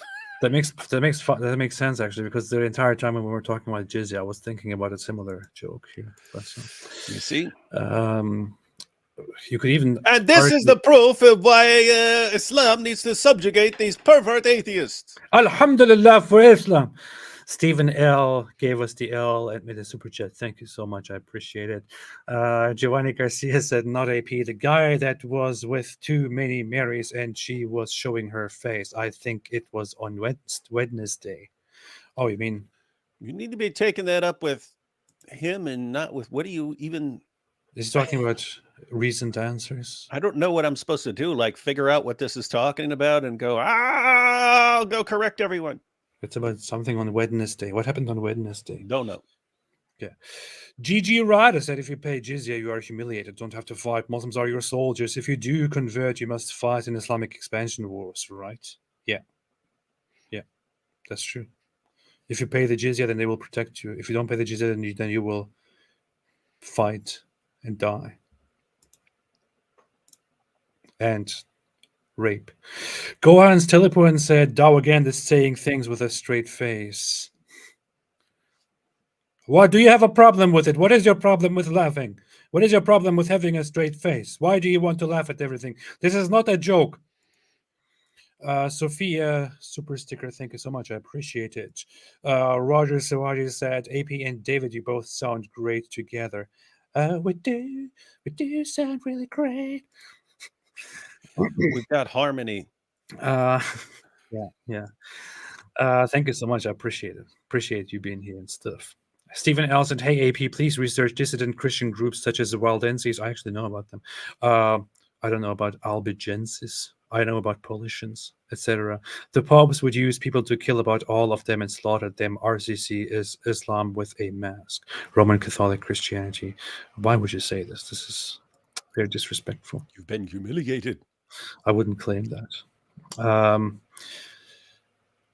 Which is, and that, okay, I get the point, but it's very different from, what we were talking about earlier, the point about spreading your religion by force and establishing the religion mostly and vastly from beginning to end by force through warfare, because that's what Islam did. That's not the same thing. In Islam, when you have the religion emerging through this prophet who fights and who imposes the religion, and it just continues from him on forever until the Islamic world is finally overcome and stopped by the West, for example. That's how Islam expands. That's how Islam spreads. The same thing can't be said about Christianity. And you might have your issues with the history of the Catholic Church and how they handled heresies, but there is no comparison here. Gotta say it. I don't know. I'm trying to be fair here completely, and honest here. But that's just what I think. So here, you've been humiliated, Stephen. But thank you. Michelle B said this might be Michelle P, but you can't pronounce the P properly. That's why I say Michelle B. Is that Dave and AP? Dave and AP. Thank you for your work. Still laughing at the video AP shared. So be not afraid video. I've become a devout follower of the Prophet Muhammad. Suffice it to say, I've been having a ton of fun. That video is hilarious. I know. I showed that recently. The only bad thing is that it's a little child and a little Nazi child saying that. So, but other than that, it's kind of funny. But hey, glad you enjoyed it, Michelle. Chloe said, also remember the Ottonian Holy Roman Empire emperors came from the Saxon warlords. The son of the rebel against Charlemagne came to Jesus of his own accord. Cross. Well, I just have my issues here with it saying HRE emperors, because I have to say like the word twice then. Irregulator said Allah refers to himself as plural because he's non-binary. Emilio Chandra made a super chat and said, why stuttering? But thanks for the contribution Jean-Michel B said Islam is a lie. Alhamdulillah is the best of miracles. Yeah, I completely agree. David, why are you so quiet? You're supposed to say something here.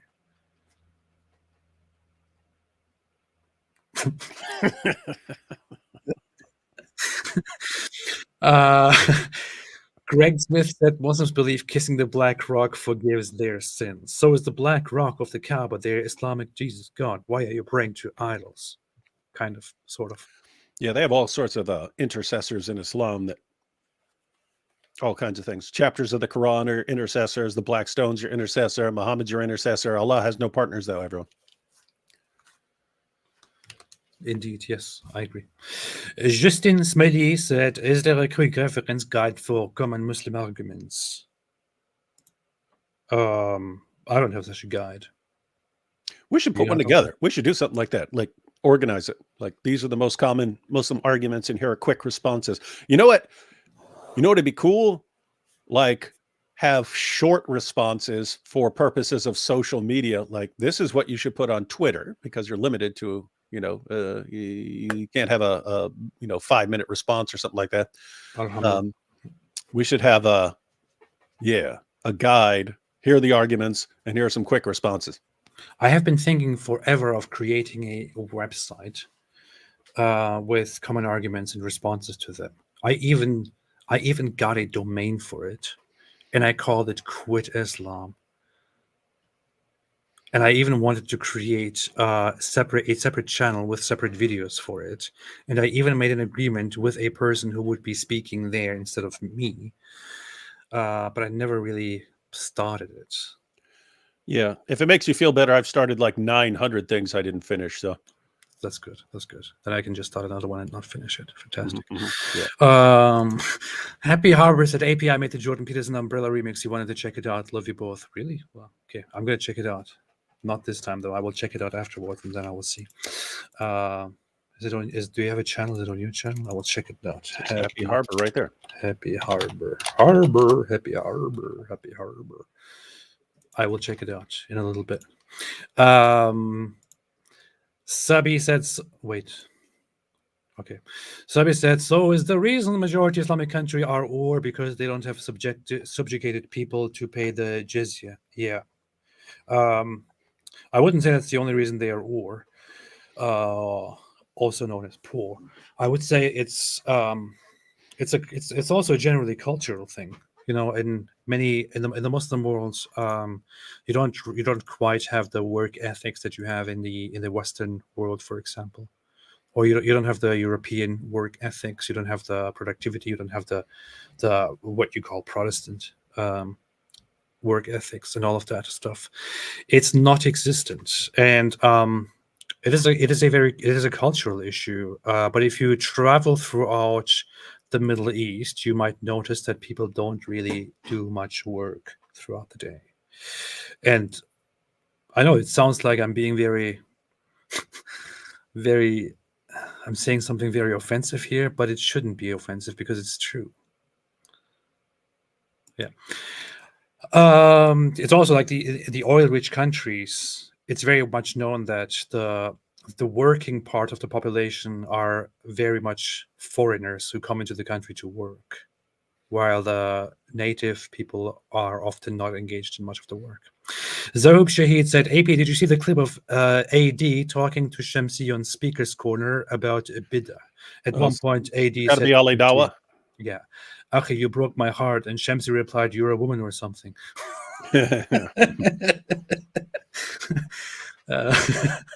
I usually don't watch the interactions between those guys because they are both very hard to listen to for different reasons. But that sounds like a funny video.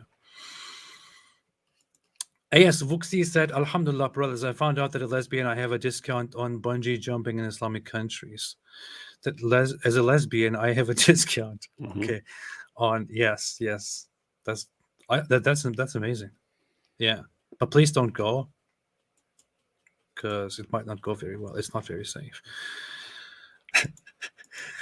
Use promo code MOJOB, made a super chat. Fantastic. God's truth is not subject to man's opinion. Cross said, hey, David Wood, just wanted to thank you for all of your videos over the years. Do both of you believe Muhammad existed? Would either you or AP take the position of J. Smith about Muhammad being a fictitious character when conversing with Muslims? I wouldn't. I think that there is no reason to doubt the existence of Muhammad. Yeah, I think it's good. I think yeah, I disagree with the position. I understand the reasons for the position. Muhammad is supposedly doing all this stuff, and Mecca is this supposed trade hub, and you go to the first century of Islam and you find pretty much nothing, and no one's ever heard of any of this stuff. And the only reference you have to Muhammad doesn't fit with the Muslim timeline. He's still around after the Muhammad of Islam supposedly died. So, yeah, the point is you don't have a lot of information to go on, and therefore you can just say, okay, if Muhammad's supposedly going around fighting all these people and winning all these battles and so on, how come no one's ever heard of him? And because they were sleeping at night.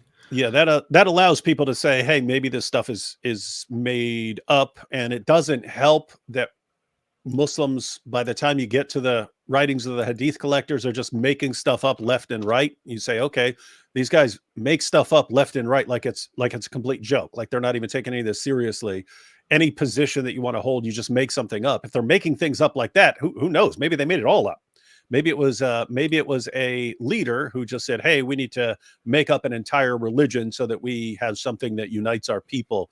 So yeah, I understand why you can argue that position. It just seems like too much. I mean, you can read stuff that's made up.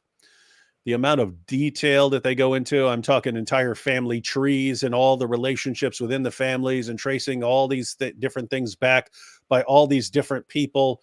It seems like too much. With that said, I think it's good that Robert Spencer and Jay Smith and so on are making this case, because depending on how successful they are at it, it at least helps show how weak the Muslim sources are and how much fabrication was going on, and how it looks like at the very least, it looks like there's tons of embellishment, because Muhammad just isn't having an impact in first century Arabia that you would expect based on the sources. So something's going on. But yeah, all you can do is really push this position and see how far it will go and see what responses Muslims come up with and so on. But yeah, so I wouldn't use it, but it's good that some people are actually challenging the historical narrative here. Yeah, but what's wrong with a little bit of something? Yeah, I agree with that. Jose Rivera said, David Wood, allegedly Muslims are converting to Christianity due to Jesus appearing in dreams. What is it about dreams that Muslims take it that seriously? Yeah, they just take dreams more seriously as sources of God sending a message to them than lots of other people will. Like if I had a dream telling me to convert to Buddhism, I would not convert to Buddhism based on that dream. I would say, oh, that's a weird dream. You wouldn't? No. And even Muslim dreams, if they just said, hey, I had a dream telling me to do this, you'd say, okay, well, what is that? Is that from God, or is that you wondering something and it bothering you? What's going on? The interesting cases are where they'll like dream that someone shows up to give them a message, and like the next day a Christian preacher shows up and delivers them a message and stuff. And there it looks like they've had, or like with Nabil dreaming himself into a parable that he had never read, and it's straight out of the Gospel of Luke. So cases like that it's cases like that where I go, oh, okay, I actually get why you're taking this seriously. That reminds me that I have to think about it and look it up. But Alex Jones had this this little weird thing on Joe Rogan where he was saying that he had a dream a very long time ago where he went to a store and saw some woman with pickles or something like that, and then many years later that actually happened, and he was amazed by it or something like that. I don't know, it was ridiculous. And she was kind of talking about how he is beyond regular human, and he is like that he is just like God. He travels through time and space in a parallel line or something like that. It was some insane talk by Alex Jones. It's just hilarious. I have to get back to it and watch it again sometime. And all you Muslims out there thinking that Muhammad is the final prophet, let me tell you, I had a dream about a woman with pickles in a store. Years later, I was in a store, I see a woman with pickles. How do you explain that? Let's face it, it's better than anything to come from your prophet. Show me something better. That's actually a very good impression. It's pretty good. I could probably work on it. Pretty good. Yes. Oh, Muhammad meets Alex Jones in the boom boom room. Hadn't thought of that one. All right, go ahead.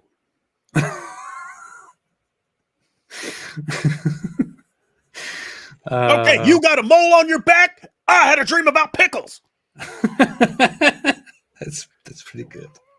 I don't even know if I remember it correctly, but I was just looking up the video. Anyway, I'll get to it some other time. Joining us here is a jizya, more like jizya, yeah, according to Moe. Pretty much, yeah. Stop. This is a serious channel here. Families are watching this channel. Michelle B said, Scyf is a very shouty man. I have a headache every time he talks. Well, yeah. You see, David Wood said he would not convert to Buddhism if he had a dream about Buddhism. And this just shows that he is very insincere. And everybody knows what we do with insincere people. People who are insincere are the highest form of traitors. And punishing traitors should be done with death. Seeking Dawkins Finding Jesus with this beautiful picture said, on translation, how varied are Qurans? Is there something like dynamic versus formal? Are there taqiyya versions that downplay violence, which are popular? What do you say, David? What? On translation? Yeah, on translations, which one are better? Are there? Yeah, that's what it says. I would say don't worry about it too much. That's the answer to the question. Yeah, and you can go to a site that'll pull up multiple Quran translations. So any of the verses that you're looking for where you'd be worried about someone messing around with the translation, yeah, just pull up like 10 different translations and check them out. Check it out. And you can always go to sites like altafsir.com to find the commentaries, and Q-Tafsir, that's Ibn Kathir. Check it out. Because on Batman said, any comments on Jackson Hinkle's tweets? I actually, I was recently invited to a larger channel, and I asked them, I guess I can talk about it. So I asked to have a debate with Jackson Hinkle, and he was supposed to be on a panel with me on PBD, on Patrick Bet-David's podcast, but then it was canceled, and they said they're going to get back to it in the future and all that. Then I was invited to a different major platform where I did ask that they should invite Jackson Hinkle so I can debate with him about the whole Israel-Palestine thing. And they are currently in the works of that. If that doesn't work, I will have somebody else. But it would be very nice if I could confront him in person and talk to him about the nonsense that he spreads on Twitter or X, because he is, since the whole October 7 terrorist attack, one of the major propagandists who just tweet nonsense just to make money off of it. Things that he knows are lies. He just tweets them to make money out of this conflict. It is disgusting. And he will have stuff like, Israel now confirms that IDF killed most of the, Israeli citizens. It will get debunked very quickly with all the sources. He will even get a community note of it, but he will not care. He will just tweet the same thing again because it gets high amounts of engagement, which then in return brings him money and so on. And that guy also works for the Russian TV RT, by the way. So this also goes back to it's been brought up over and over and over again what Jordan Peterson said about people with the dark tetrad of personality problems, so narcissism, psychopathy, Machiavellianism, sadism. Those are the guys who rush in when they see a big conflict like that people are getting upset about, rush in to put themselves as a hero of a certain group in order to not to actually solve the problem, but to make themselves more important in the midst of the problem. And so, Alhamdulillah. Very easy thing to do. Alhamdulillah. Alhamdulillah. In fact, I mean, notice anyone could do this right now, right? Anyone right now could go on Twitter and just start like spreading conspiracy theories about anything. And it doesn't matter if you believe in them or not. You would get popular real quickly doing that. Alhamdulillah. Might be good for an experiment one day. We'll just we'll just make a fake account with a fake character and then start posting every insane conspiracy theory there is and watch how quickly it blows up. Yeah. We could do that. Inshallah, one day, if Allah permits it. Farfour said, and we're proud of Farfour said, we're proud of that. Gohan Stelipon said there are too many super chats. There are still 50 super chats left here. They keep coming in. What is happening, man? I'm trying to go to sleep here. Farfour just gifted 5 channel memberships to other people. David, do we have to go at some point? Do you still have time? Or let me know. It's been 3 hours. Yeah, keep going. Dave Piglet said, made a gift to people of super chats. There's a difference between attacking an ideology and the adherents. The Quran attacks Judeo-Christian beliefs and also adherents, just like Mein Kampf. Absolutely. Canson Club member says this guy is obviously trolling. Absolutely. Jeff Dribble, now he's just stupid. Jeff Dribble said the real travesty of Islam is forcing men who can't grow beards to look like this guy's chin. Don't. It's not his fault. Just like the intellect part is not his fault. It's not his fault. Just like the intellect. Yeah. The real Masquerade said, verily, take beer, but leave all harm to Allah. That's good. Cancelled club members just said, just want to encourage the regulars in this community to check out Ahmed from Ahmed X Muslim. He likes you both. He like you both. No, I will just read it as he likes you both.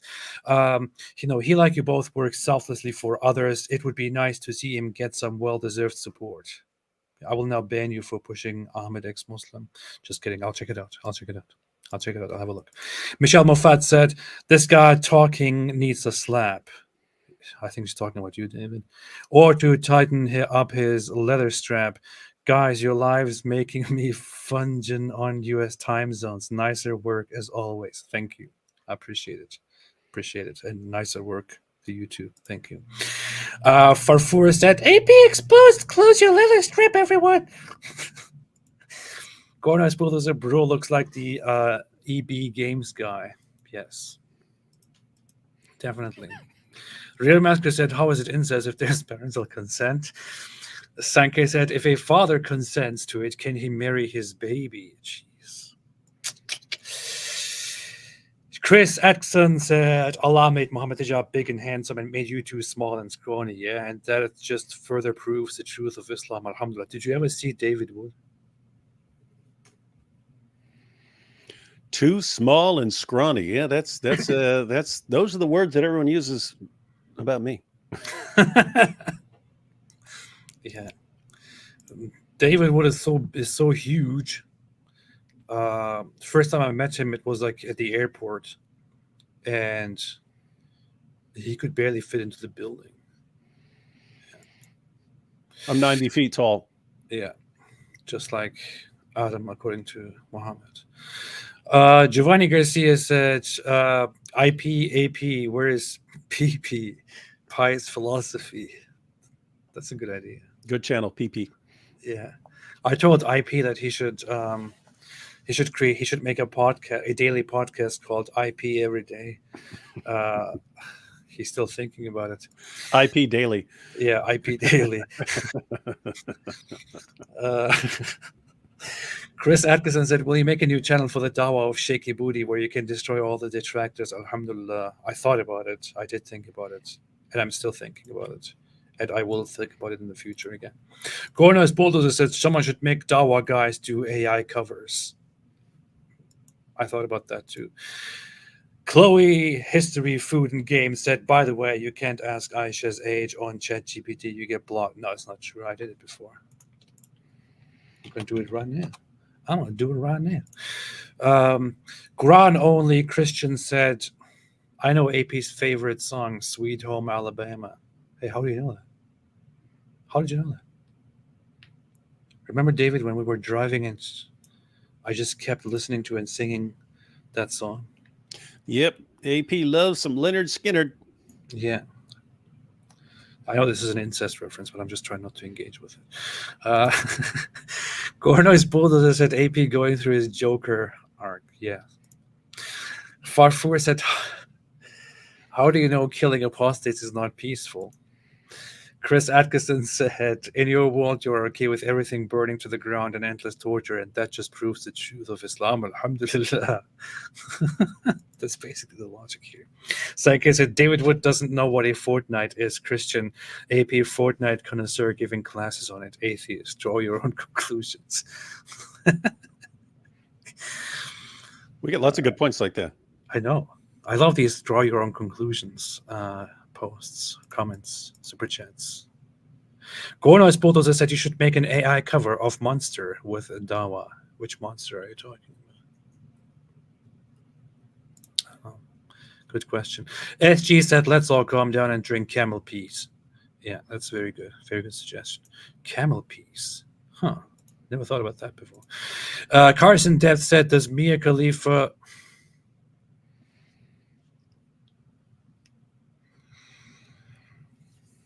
These are the people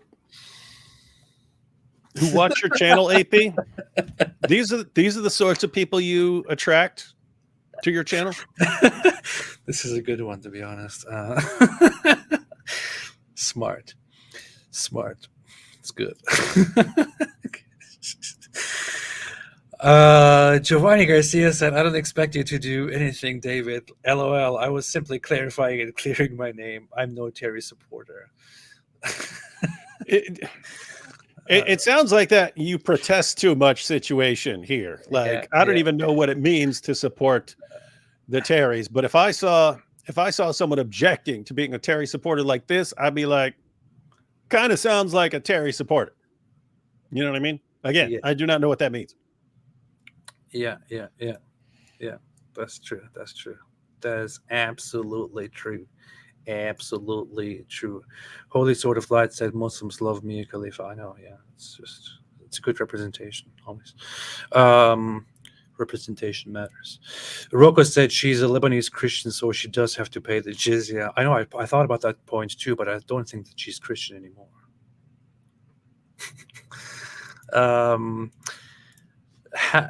I already saw that. I just saved that for something else. That too. Giovanni Garcia said, I already read that too. Gornaz Bulldozer said, I say that because it's by a Christian brand. band, not brand, Skillet, and we could make emo edits of the Dawa guys. Mohammed Hijab's edit would be funny. Good idea. Fire4 said AP Atheist says Wednesday. David Wood Christian says it correctly. Draw your own conclusions. Where did this meme come from? I love it. I like this one too. CAI said, in your opinion, who is best anti-Islam apologist? Would you say AP? Would you say David, Christian Prince, Sam Shimoon, AP, someone else? In your opinion, who is best anti-Islam apologist? Anti-Islam apologist. Who would you say, David? Choose your next words very wisely and carefully. It just depends. It's like different people are best for a certain audience, right? And one person might be good showing a certain audience that Islam is stupid, but might not be good for a different kind of audience that would just be like, this guy's too weak or this guy's too harsh and so on. So yeah, it kind of depends.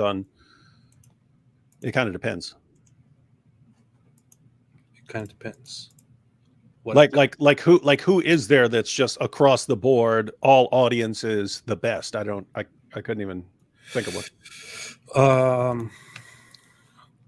I just want to humiliate Chloe here, who claimed that you can't ask this question on ChatGPT. You have been debunked, Chloe, and humiliated. I just asked ChatGPT, how old was Aisha when Muhammad married her? ChatGPT said Aisha was reported to be 6 or 7 years old when she was betrothed to Muhammad, the founder of Islam, at 9 years old when the marriage was consummated. This information is based on Islamic traditions and historical sources. It's important to note that the context and norms of that period were significantly different from modern times. I don't need that part, ChatGPT, shut up. But the information is here. So I'm wondering if ChatGPT is different in different areas of the world. You know what I mean?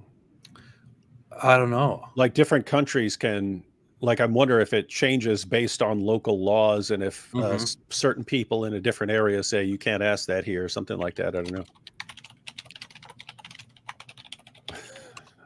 Let's see.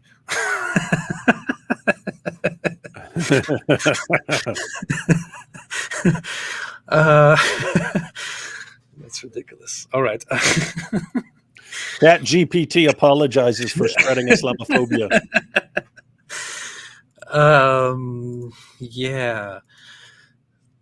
So I would say my response to this would be very much. I don't know. I think of when I think of critics of Islam, the many of them that are around. One of the most knowledgeable ones, who have tons of stuff on their mind, and who can pull it out and talk to you about it immediately, and I respect him for that, Sam Shimoon, for example. But I don't. But for many different reasons, I would say I wouldn't prefer his methods and the way he talks to people in criticizing Islam. But then, and although I would say he is significantly more knowledgeable on Islam and Islamic sources than I am, and then I don't know any other critic of Islam that I can think of. But when it comes to the right way of handling things and addressing proper points, I don't know. I think one of the old ones who are not active anymore on YouTube was the Masked Arab. I think that guy was quite good in how he went through Islamic sources and how he refuted them and all that. He was very solid. Other than that, I honestly just think with David and my approach, our understanding of things, I just find the best. And this is in no way meant to be self-praise. I'd say you're a little biased. Our approach that we use, that's the best, which is why we're using it. This is what I mean. I'll talk to that's the thing, right? But this is what I consider best because I'm doing it. So what do you want me to say? Yeah, and we're kind of similar in that I prefer kind of the middle of the road approach in the sense that I mentioned it depends on the group, because we're way too mean and aggressive for lots of people. They think we're jerks. They think they're Christians who think I'm a total jerk, and why are you going to listen to David Wood, this total jerk? And yet you can go to you can find Pakistani Christians who think we're way too soft. We're way too weak and soft. And so it kind of depends on the audience. And there are people who will say, no, you need a much harsher approach when dealing with Islam. There are other people who will say, no, you guys should be much gentler, and so on. We just kind of this is the approach that we like, and this will be good for lots of people, and other people have different views. Yeah, the next Zakir Naik here pointed out AP didn't say David, and now he's crying. Yeah, that's basically the problem. He just did. He said our approach is best, and everyone else sucks. He just said that. To be fair, yeah, I did pretty much. Chloe, you have been humiliated, by the way. CAI said this, which I already read. Yosef gave us shekels from Mossad. Thank you so much for the shekels from Mossad. And said Christianity was spread by the sword, just like Islam. I disagree on the... Okay, you know what? It was in history at certain points. But yeah, you can't... The problem there is just like Islam. That's different. Yeah. There's a difference with Islam. Just like Islam, no. You could say it did spread at certain points, at certain phases by the sword. Yeah, I agree. We just read a historical account of it. Yeah, I completely agree. But you can't say like Islam. And my point in that video specifically was that Islam is the only religion that mostly established itself at the beginning through violence. I can't say the same thing about Christianity. It became a significant religion through missionary work until it was adopted and then spread in an empire. Islam didn't do that. Islam started out as a violent group, as a violent state that fought and spread. Yeah. Grays said, AP, when you were considering Christianity, did you consider any of the heretical versions? I would say I had my thoughts about it. I did think about a few things, but I would have to go into detail on that and think further about that. I was mainly confronted with current or dominant Christian currents at the current. The next Zakir Naik said, happy birthday to me and Top G yesterday. I am the better Top G. Hey, happy birthday to Top G. I don't care about your birthday, but happy birthday to Top. He's top N, N, and that doesn't mean for next Zakir Naik. It's just nerd. Stop being racist. Oh, nerd. Okay, yeah. Top nerd, man. Is like the nerdiest person in the planet. Okay. Well, good. Gordon's Bulldozer said, did you check out God, Syria, Bashar? I did not. Slapstick Nick said, what do you think would happen if Jordan Peterson debated Muhammad Hijab and Piers Morgan's talk show? I believe Muhammad Hijab would in the end say, so are you now convinced that Islam is the absolute truth? And Jordan Peterson would say, how about no? I don't buy your Allah. Yeah. Seriously now, that Hijab and co are enraged against Jordan Peterson, he would pretty much insult him the entire time and shout him down. Yeah. And he would say, how you're really humiliated. And your daughter. What about your daughter? Your daughter is naked. Your daughter, I bet she was banged by Andrew Tate. That's why you are so angry at Muslims. That's why you hate Islam. And all his fans, alhamdulillah, brilliant point, Muhammad Hijab, brilliant point. Wow, what a fantastic representation. Thanks to you, so many people will now convert to Islam, alhamdulillah. David Kazashi made a $1,000 super chat. Just kidding, it's not $1,000. It's pathetic. 1,000 rupees, I believe, and said, I told a friend about Quran 929, and he said that it doesn't mean fight, but confront. All the translations I found said fight, though. Is the fight there the violent kind? Yep. And how do I respond to this? It is absolutely violent. There is no way that is something else. Yeah, and notice it's confront peacefully until they pay you the jizya. Yeah, we're just going to pay you to stop confronting us peacefully. Please take half of our stuff. Just stop confronting us peacefully. No, all you have to do, David, when this situation arises and say, what's this mean? Go to Surah 9, verse 111, where it defines fighting. It defines fighting in the context of Surah 9 as slaying and getting slain. That's or there's an even easier way. You know what you can do? You can go right on Google, and search for Quran 9 verse 29 corpus. That's what I always do if I want to look further at the words word by word, and you will get an option there which would be the Quran 929 corpus. This is very, very nice. You see this result here. It says verse 929 word by word. You will land on this page here, in which it will give you the Quran translation, and will go through each of the words in the verse. Here you will see fight, qatlu. And everyone who is familiar with the Arabic language, who speaks Arabic, will know that this isn't confronting. It is fighting, killing. In fact, this word has made it into different languages as slaughter, massacre, killing, murder, and so on, because it's specifically referring to the actual fighting and killing. And if you then click on it, if you click here on the qatalu, you will... Of course, now I'm having a bug here. Now it's suddenly not working. That's amateur hour. Very funny. Yeah, if you actually click on here, it will give you a list of all the other instances where this also appears in the Quran, and you can then see with the results here abundantly. Oh, look. Kill me, kill, destroy, kill, slay, kill, kill, kill, kill, kill, kill, kill, kill, kill, kill, kill, kill, fight, fight, fight, fight, fight, fight, fight, fight, fight, kill, kill, fight, fight, fight, massacre. Yeah, so just do that. It's very easy and peaceful. Yeah, it's very easy. It's as easy as that. That's very easy to do. Very nice to handle. Very cool trick.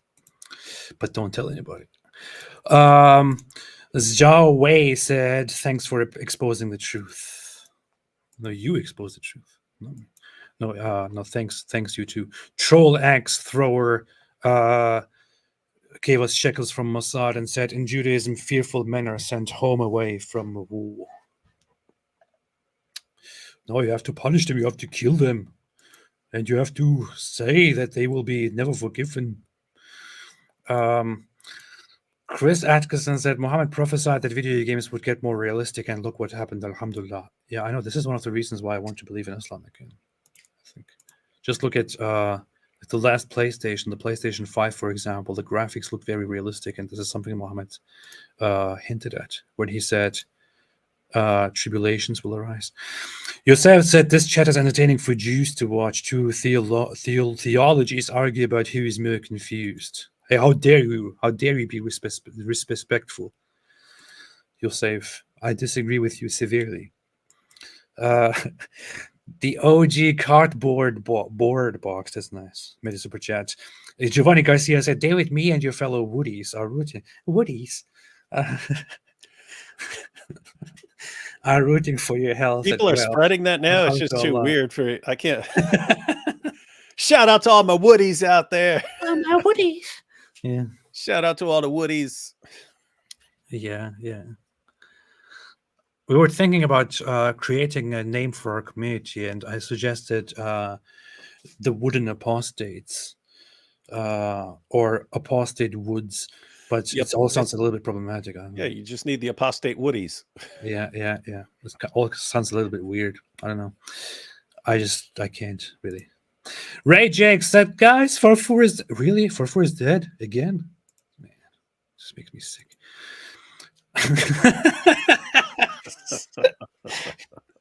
Nice.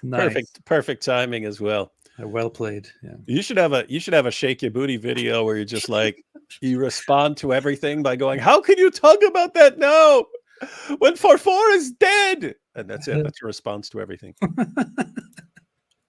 The OG cardboard box said, Muslims say if you dream of a prophet, it's the real deal. You see, love you both. Keep up the good work. That's true. So if you have a dream of Muhammad belly dancing at approaching you in sexual ways in your dreams, it is the real prophet, because Muhammad said that the shaitan can appear as anybody in your dreams, but not as him. If you see him, it is indeed him. So careful. John Choi said, have you talked to the she was 9 years old guy? I would love to see him on the show. Oh, I'm going to arrange that. Good. Yeah, we got to talk to that guy. Inshallah, if Allah allows it. Saban Pleasure Machine said, you have to ask him when you get him on there. First of all, was that a stupid move or not? It'd be funny if he just dials it up to 10 instantly. It was the perfect move. It was the perfect move. From the river to the sea, I really need to pee. This is a very good point. I agree with that entirely. This is the kind of stuff that is nowadays posted in super chats instead of really good, useful stuff that we can contribute to our information and our wonderful lectures here with. Real Maskers that made a Prophet membership gift to one person. Thank you so much. I appreciate it. And that's very, very nice. The community is spreading, and soon it will take over the world and kill everyone who rejects it. Chloe said, 100% true. Ask what age Aisha she consummated, they block. Okay, I'm going to try it again. You're going to get humiliated. Okay. You're gonna get humiliated. I'm gonna try it again now. Just wait. You just wait for it. I'm gonna try it now, right now. Right? Let's see. Say, at what age did Muhammad consummate the marriage with Aisha? At what age did Muhammad consummate?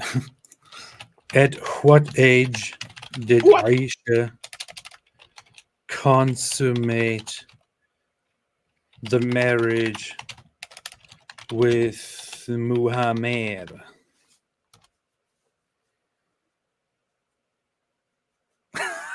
What? The age at which Aisha consummated, blah, blah, blah, blah, blah. It says the marriage was consummated when she was around 9 or 10 years old. See? You've been destroyed, Chloe. You've been humiliated. You've been destroyed. It says it right here. Yeah, so Chloe, make sure you're going to the exact same program and typing in the exact same question and see if you get a different result. Because if so, that means things are regional, basically. Like they're using different rules in different areas. I'm trying the older version of ChatGPT now, not the plus one. Nope. No, it also says the same thing. Aisha, the wife of Prophet Muhammad, is believed to have consummated her marriage with him when she was around 9 years old. Oh. See? You've been humiliated. You've been humiliated. Yeah.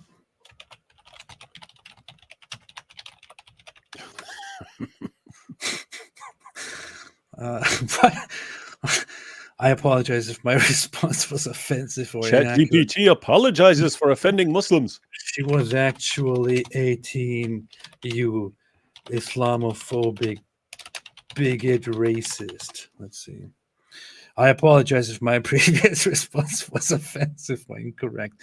There are varying historical accounts. Wait. Some sources suggest she may have been around 18 or older. What sources would that be, ChatGPT? What sources, you loser?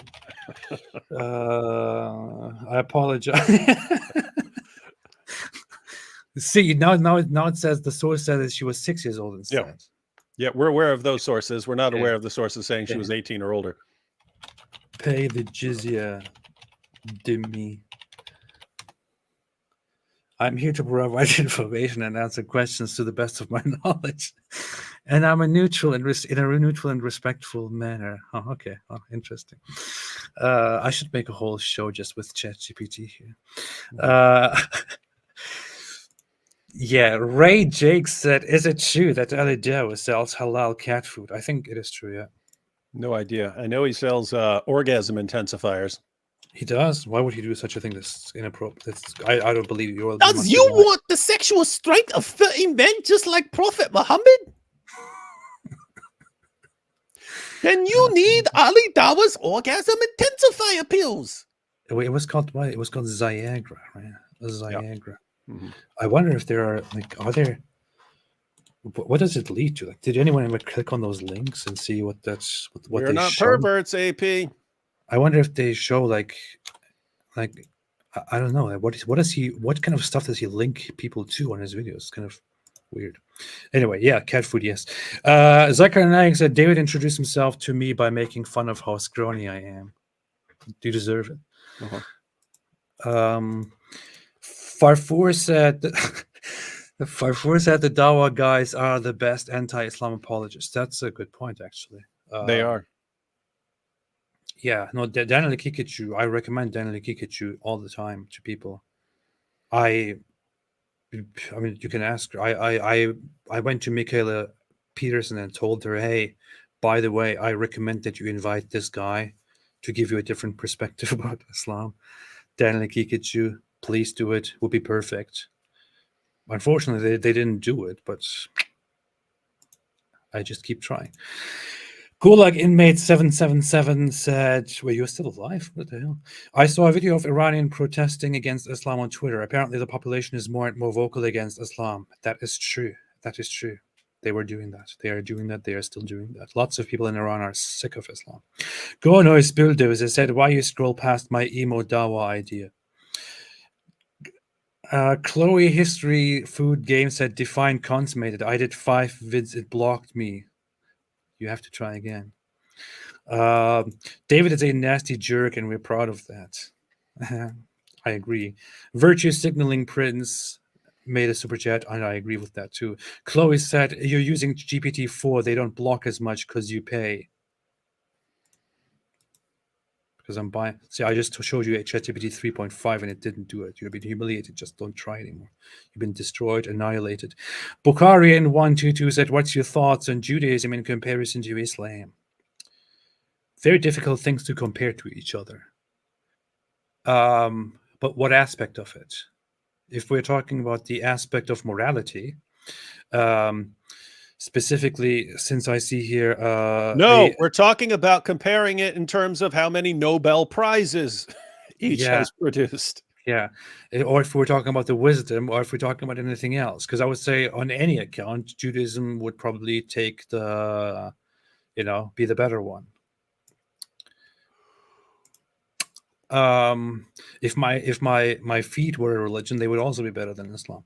Mark H said, are the verses in the surahs in chronological order? Unfortunately, they're not. Not necessarily. No. Nope. You can even have verses in a surah that are from a completely different time period, where they'll like put one from the Medinan period over into this Meccan surah, or vice versa. Alhamdulillah. Beautiful event. Alhamdulillah. Are the verses in the surah in chronological order, David? No, I just said that. I just answered that. Use promo code Mojab said you are slippery.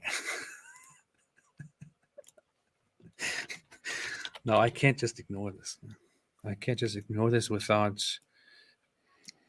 paying our respects once again to this moment. Extinguish them, eviscerate them, annihilate them, destroy them. You have to do that. Now you have Herzog, who is the president that you interviewed, saying that all Palestinians, they are responsible. This man is being more slippery. He's being more slippery than the lubricants that he sells in his daughter's sex shop. And that's the reality of the situation. Did you really just say that? You seem obsessed with Jewish sex. It's bizarre. Yesterday, you actually spoke about Ben Shapiro's wife. Yes, you I did. actually you said Yes, to I Ben did. Shapiro, Yes, I did. your wife's a carrot. Well, you're more of a man. Is that what you're trying to Yes, say? I All did. right. Then you said that Jews have BDSM. You're speaking about sexual lubricants while people are dying. Muhammad, get your head out of the Jewish bedroom. It's really bizarre. Let me be clear. Man, I find the laughter response hilarious. Yeah. Should have had a Quran handy. Let me show you how to He's more slippery deal than with the it, John. lubricants that he sells in his daughter's sex shop. And that's the reality of the situation. Did you really just say that? Man. And what does such a situation require? Are you smoking a joint on stream? What is happening? Yep, smoking the Quran. Oh. Interesting. Instant high. I understand. Ali G said, "Oh, hey, what's up, Ali G? AP Scyf Talk humiliated you. You have been proven wrong." Yes, that's true. It is true. It is true. Steven said, "Does Quran 5:12 prove Allah is a Zionist?" It actually does. Yeah, it actually does. Allah is a Zionist, and so is Muhammad. Yeah, so is Muhammad. Stephen said, "This Quran 5:12 said, John Ken said Muhammad's father was named Abdullah, which means servant of Allah. How come Muhammad's father was named that even before Islam?" Well, there are different theories around it, but yeah, what are you saying, David? Do you want to say something? Yeah, there's no one is seriously saying Allah did not exist as a deity in Arabia. Yeah, the Muslim response is that the pre-Islamic polytheists did believe in the existence of Allah, the one God, while they also created their own gods and associated partners with Allah, which is their fault. So the idea about the pre-Islamic polytheists from the Islamic perspective is not that they had a completely different religion with different gods that didn't make any sense. It is that they associated partners, other deities, together with Allah, and that was their fault. That was their polytheism. So the idea then is that they did recognize Allah as a god, as the highest god, or as one of the gods, which is why the name Abdullah would make sense.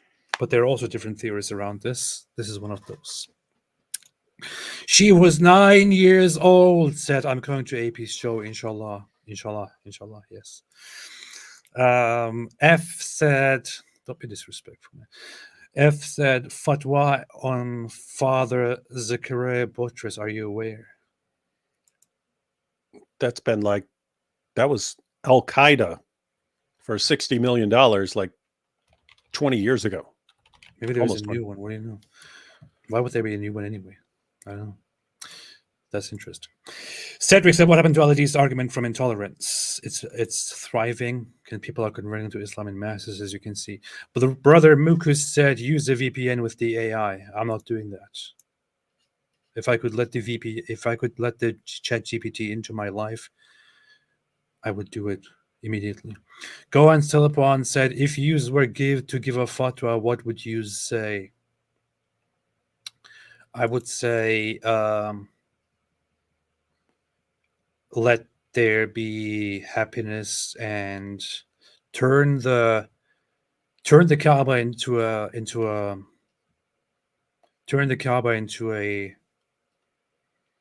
community club or something like that. I don't know. That's what my fatwa would be. My very serious response to this question. Sankey said, "Prompt, how old was Aisha when Muhammad consummated his marriage with her?" Got blocked as offensive here, but ChatGPT replied, "Created now, free 3.5. Interesting. I tried it and it works." CAI said, "You're all running from Nader Ahmed." Shut up. David, why are you running from Nader Ahmed? You are scared to debate him. Powerful dawah. You're scared to debate him. Everyone's running from him. David Wood is scared of me. Apostate Prophet, he's scared of me. Everyone. I talked to them once and they talked to me once. I debated them once, but they will never debate me again because they know now they're scared of me. I challenged him here once again.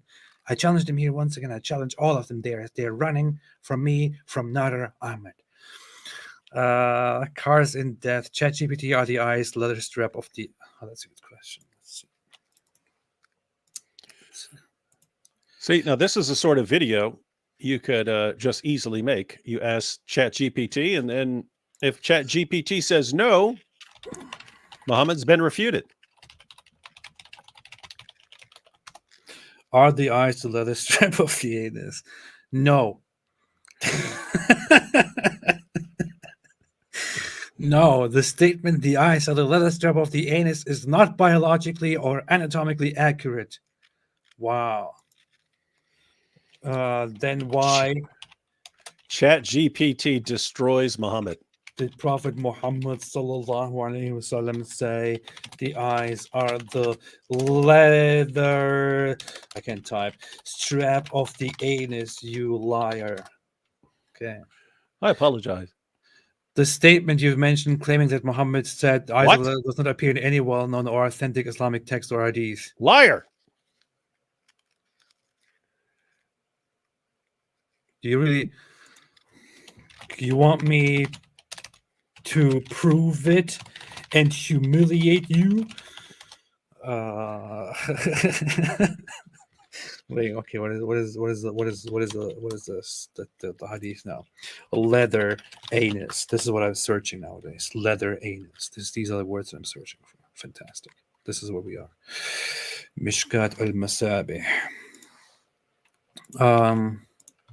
Here. Okay, let's see what it says. Meanwhile, I'm going to go ahead. Chloe said history, food, and games. Follow up with defined consummate. I used France VPN. Let's see. Thank you for providing the reference. The hadith from Mishkat al-Masabi 315 states Muawiyah said, the eyes are the leather strap of the anus, and when the eyes leave, the leather strap is loosened. This hadith transmitted by Dermi is indeed a part of Islamic teachings. For interpretation and understanding of this hadith, it would be advisable to consult Islamic scholars. So the eyes are the leather strap of the anus, you ignoramus, ultra crepidarian.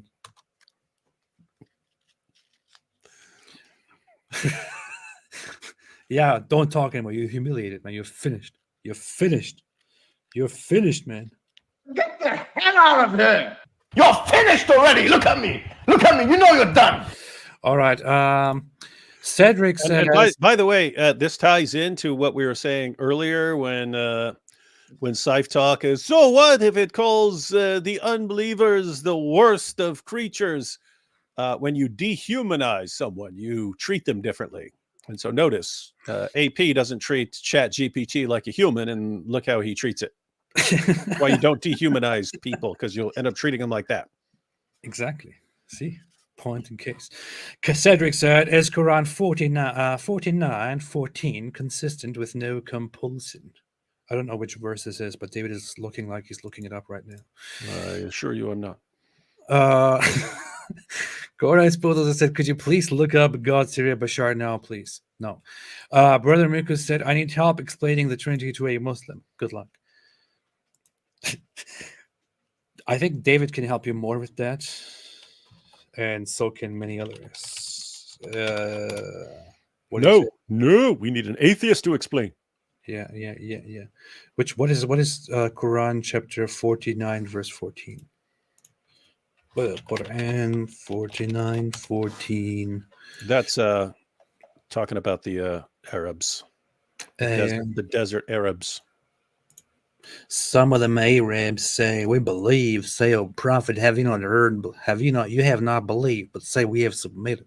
Your faith has not entered your hearts. But if you obey Allah and his messenger wholeheartedly, he will not discount anything from the reward of your deeds.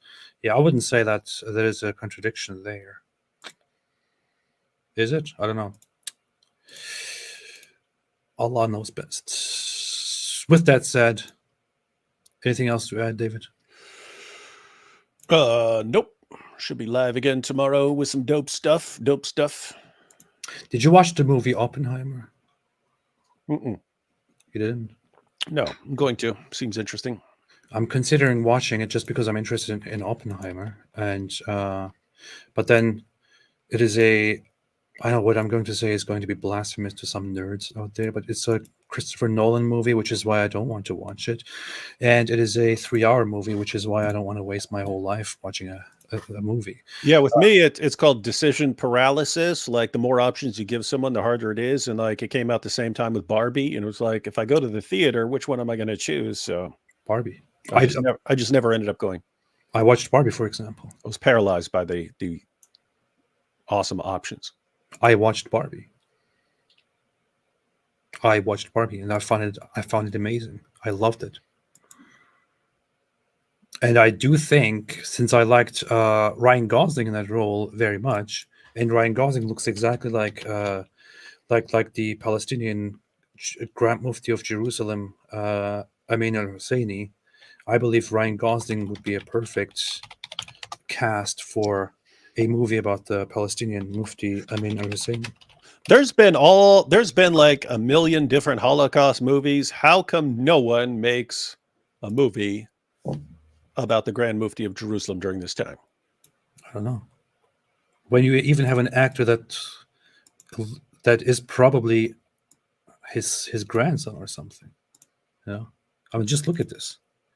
He looks exactly like Ryan Gosling.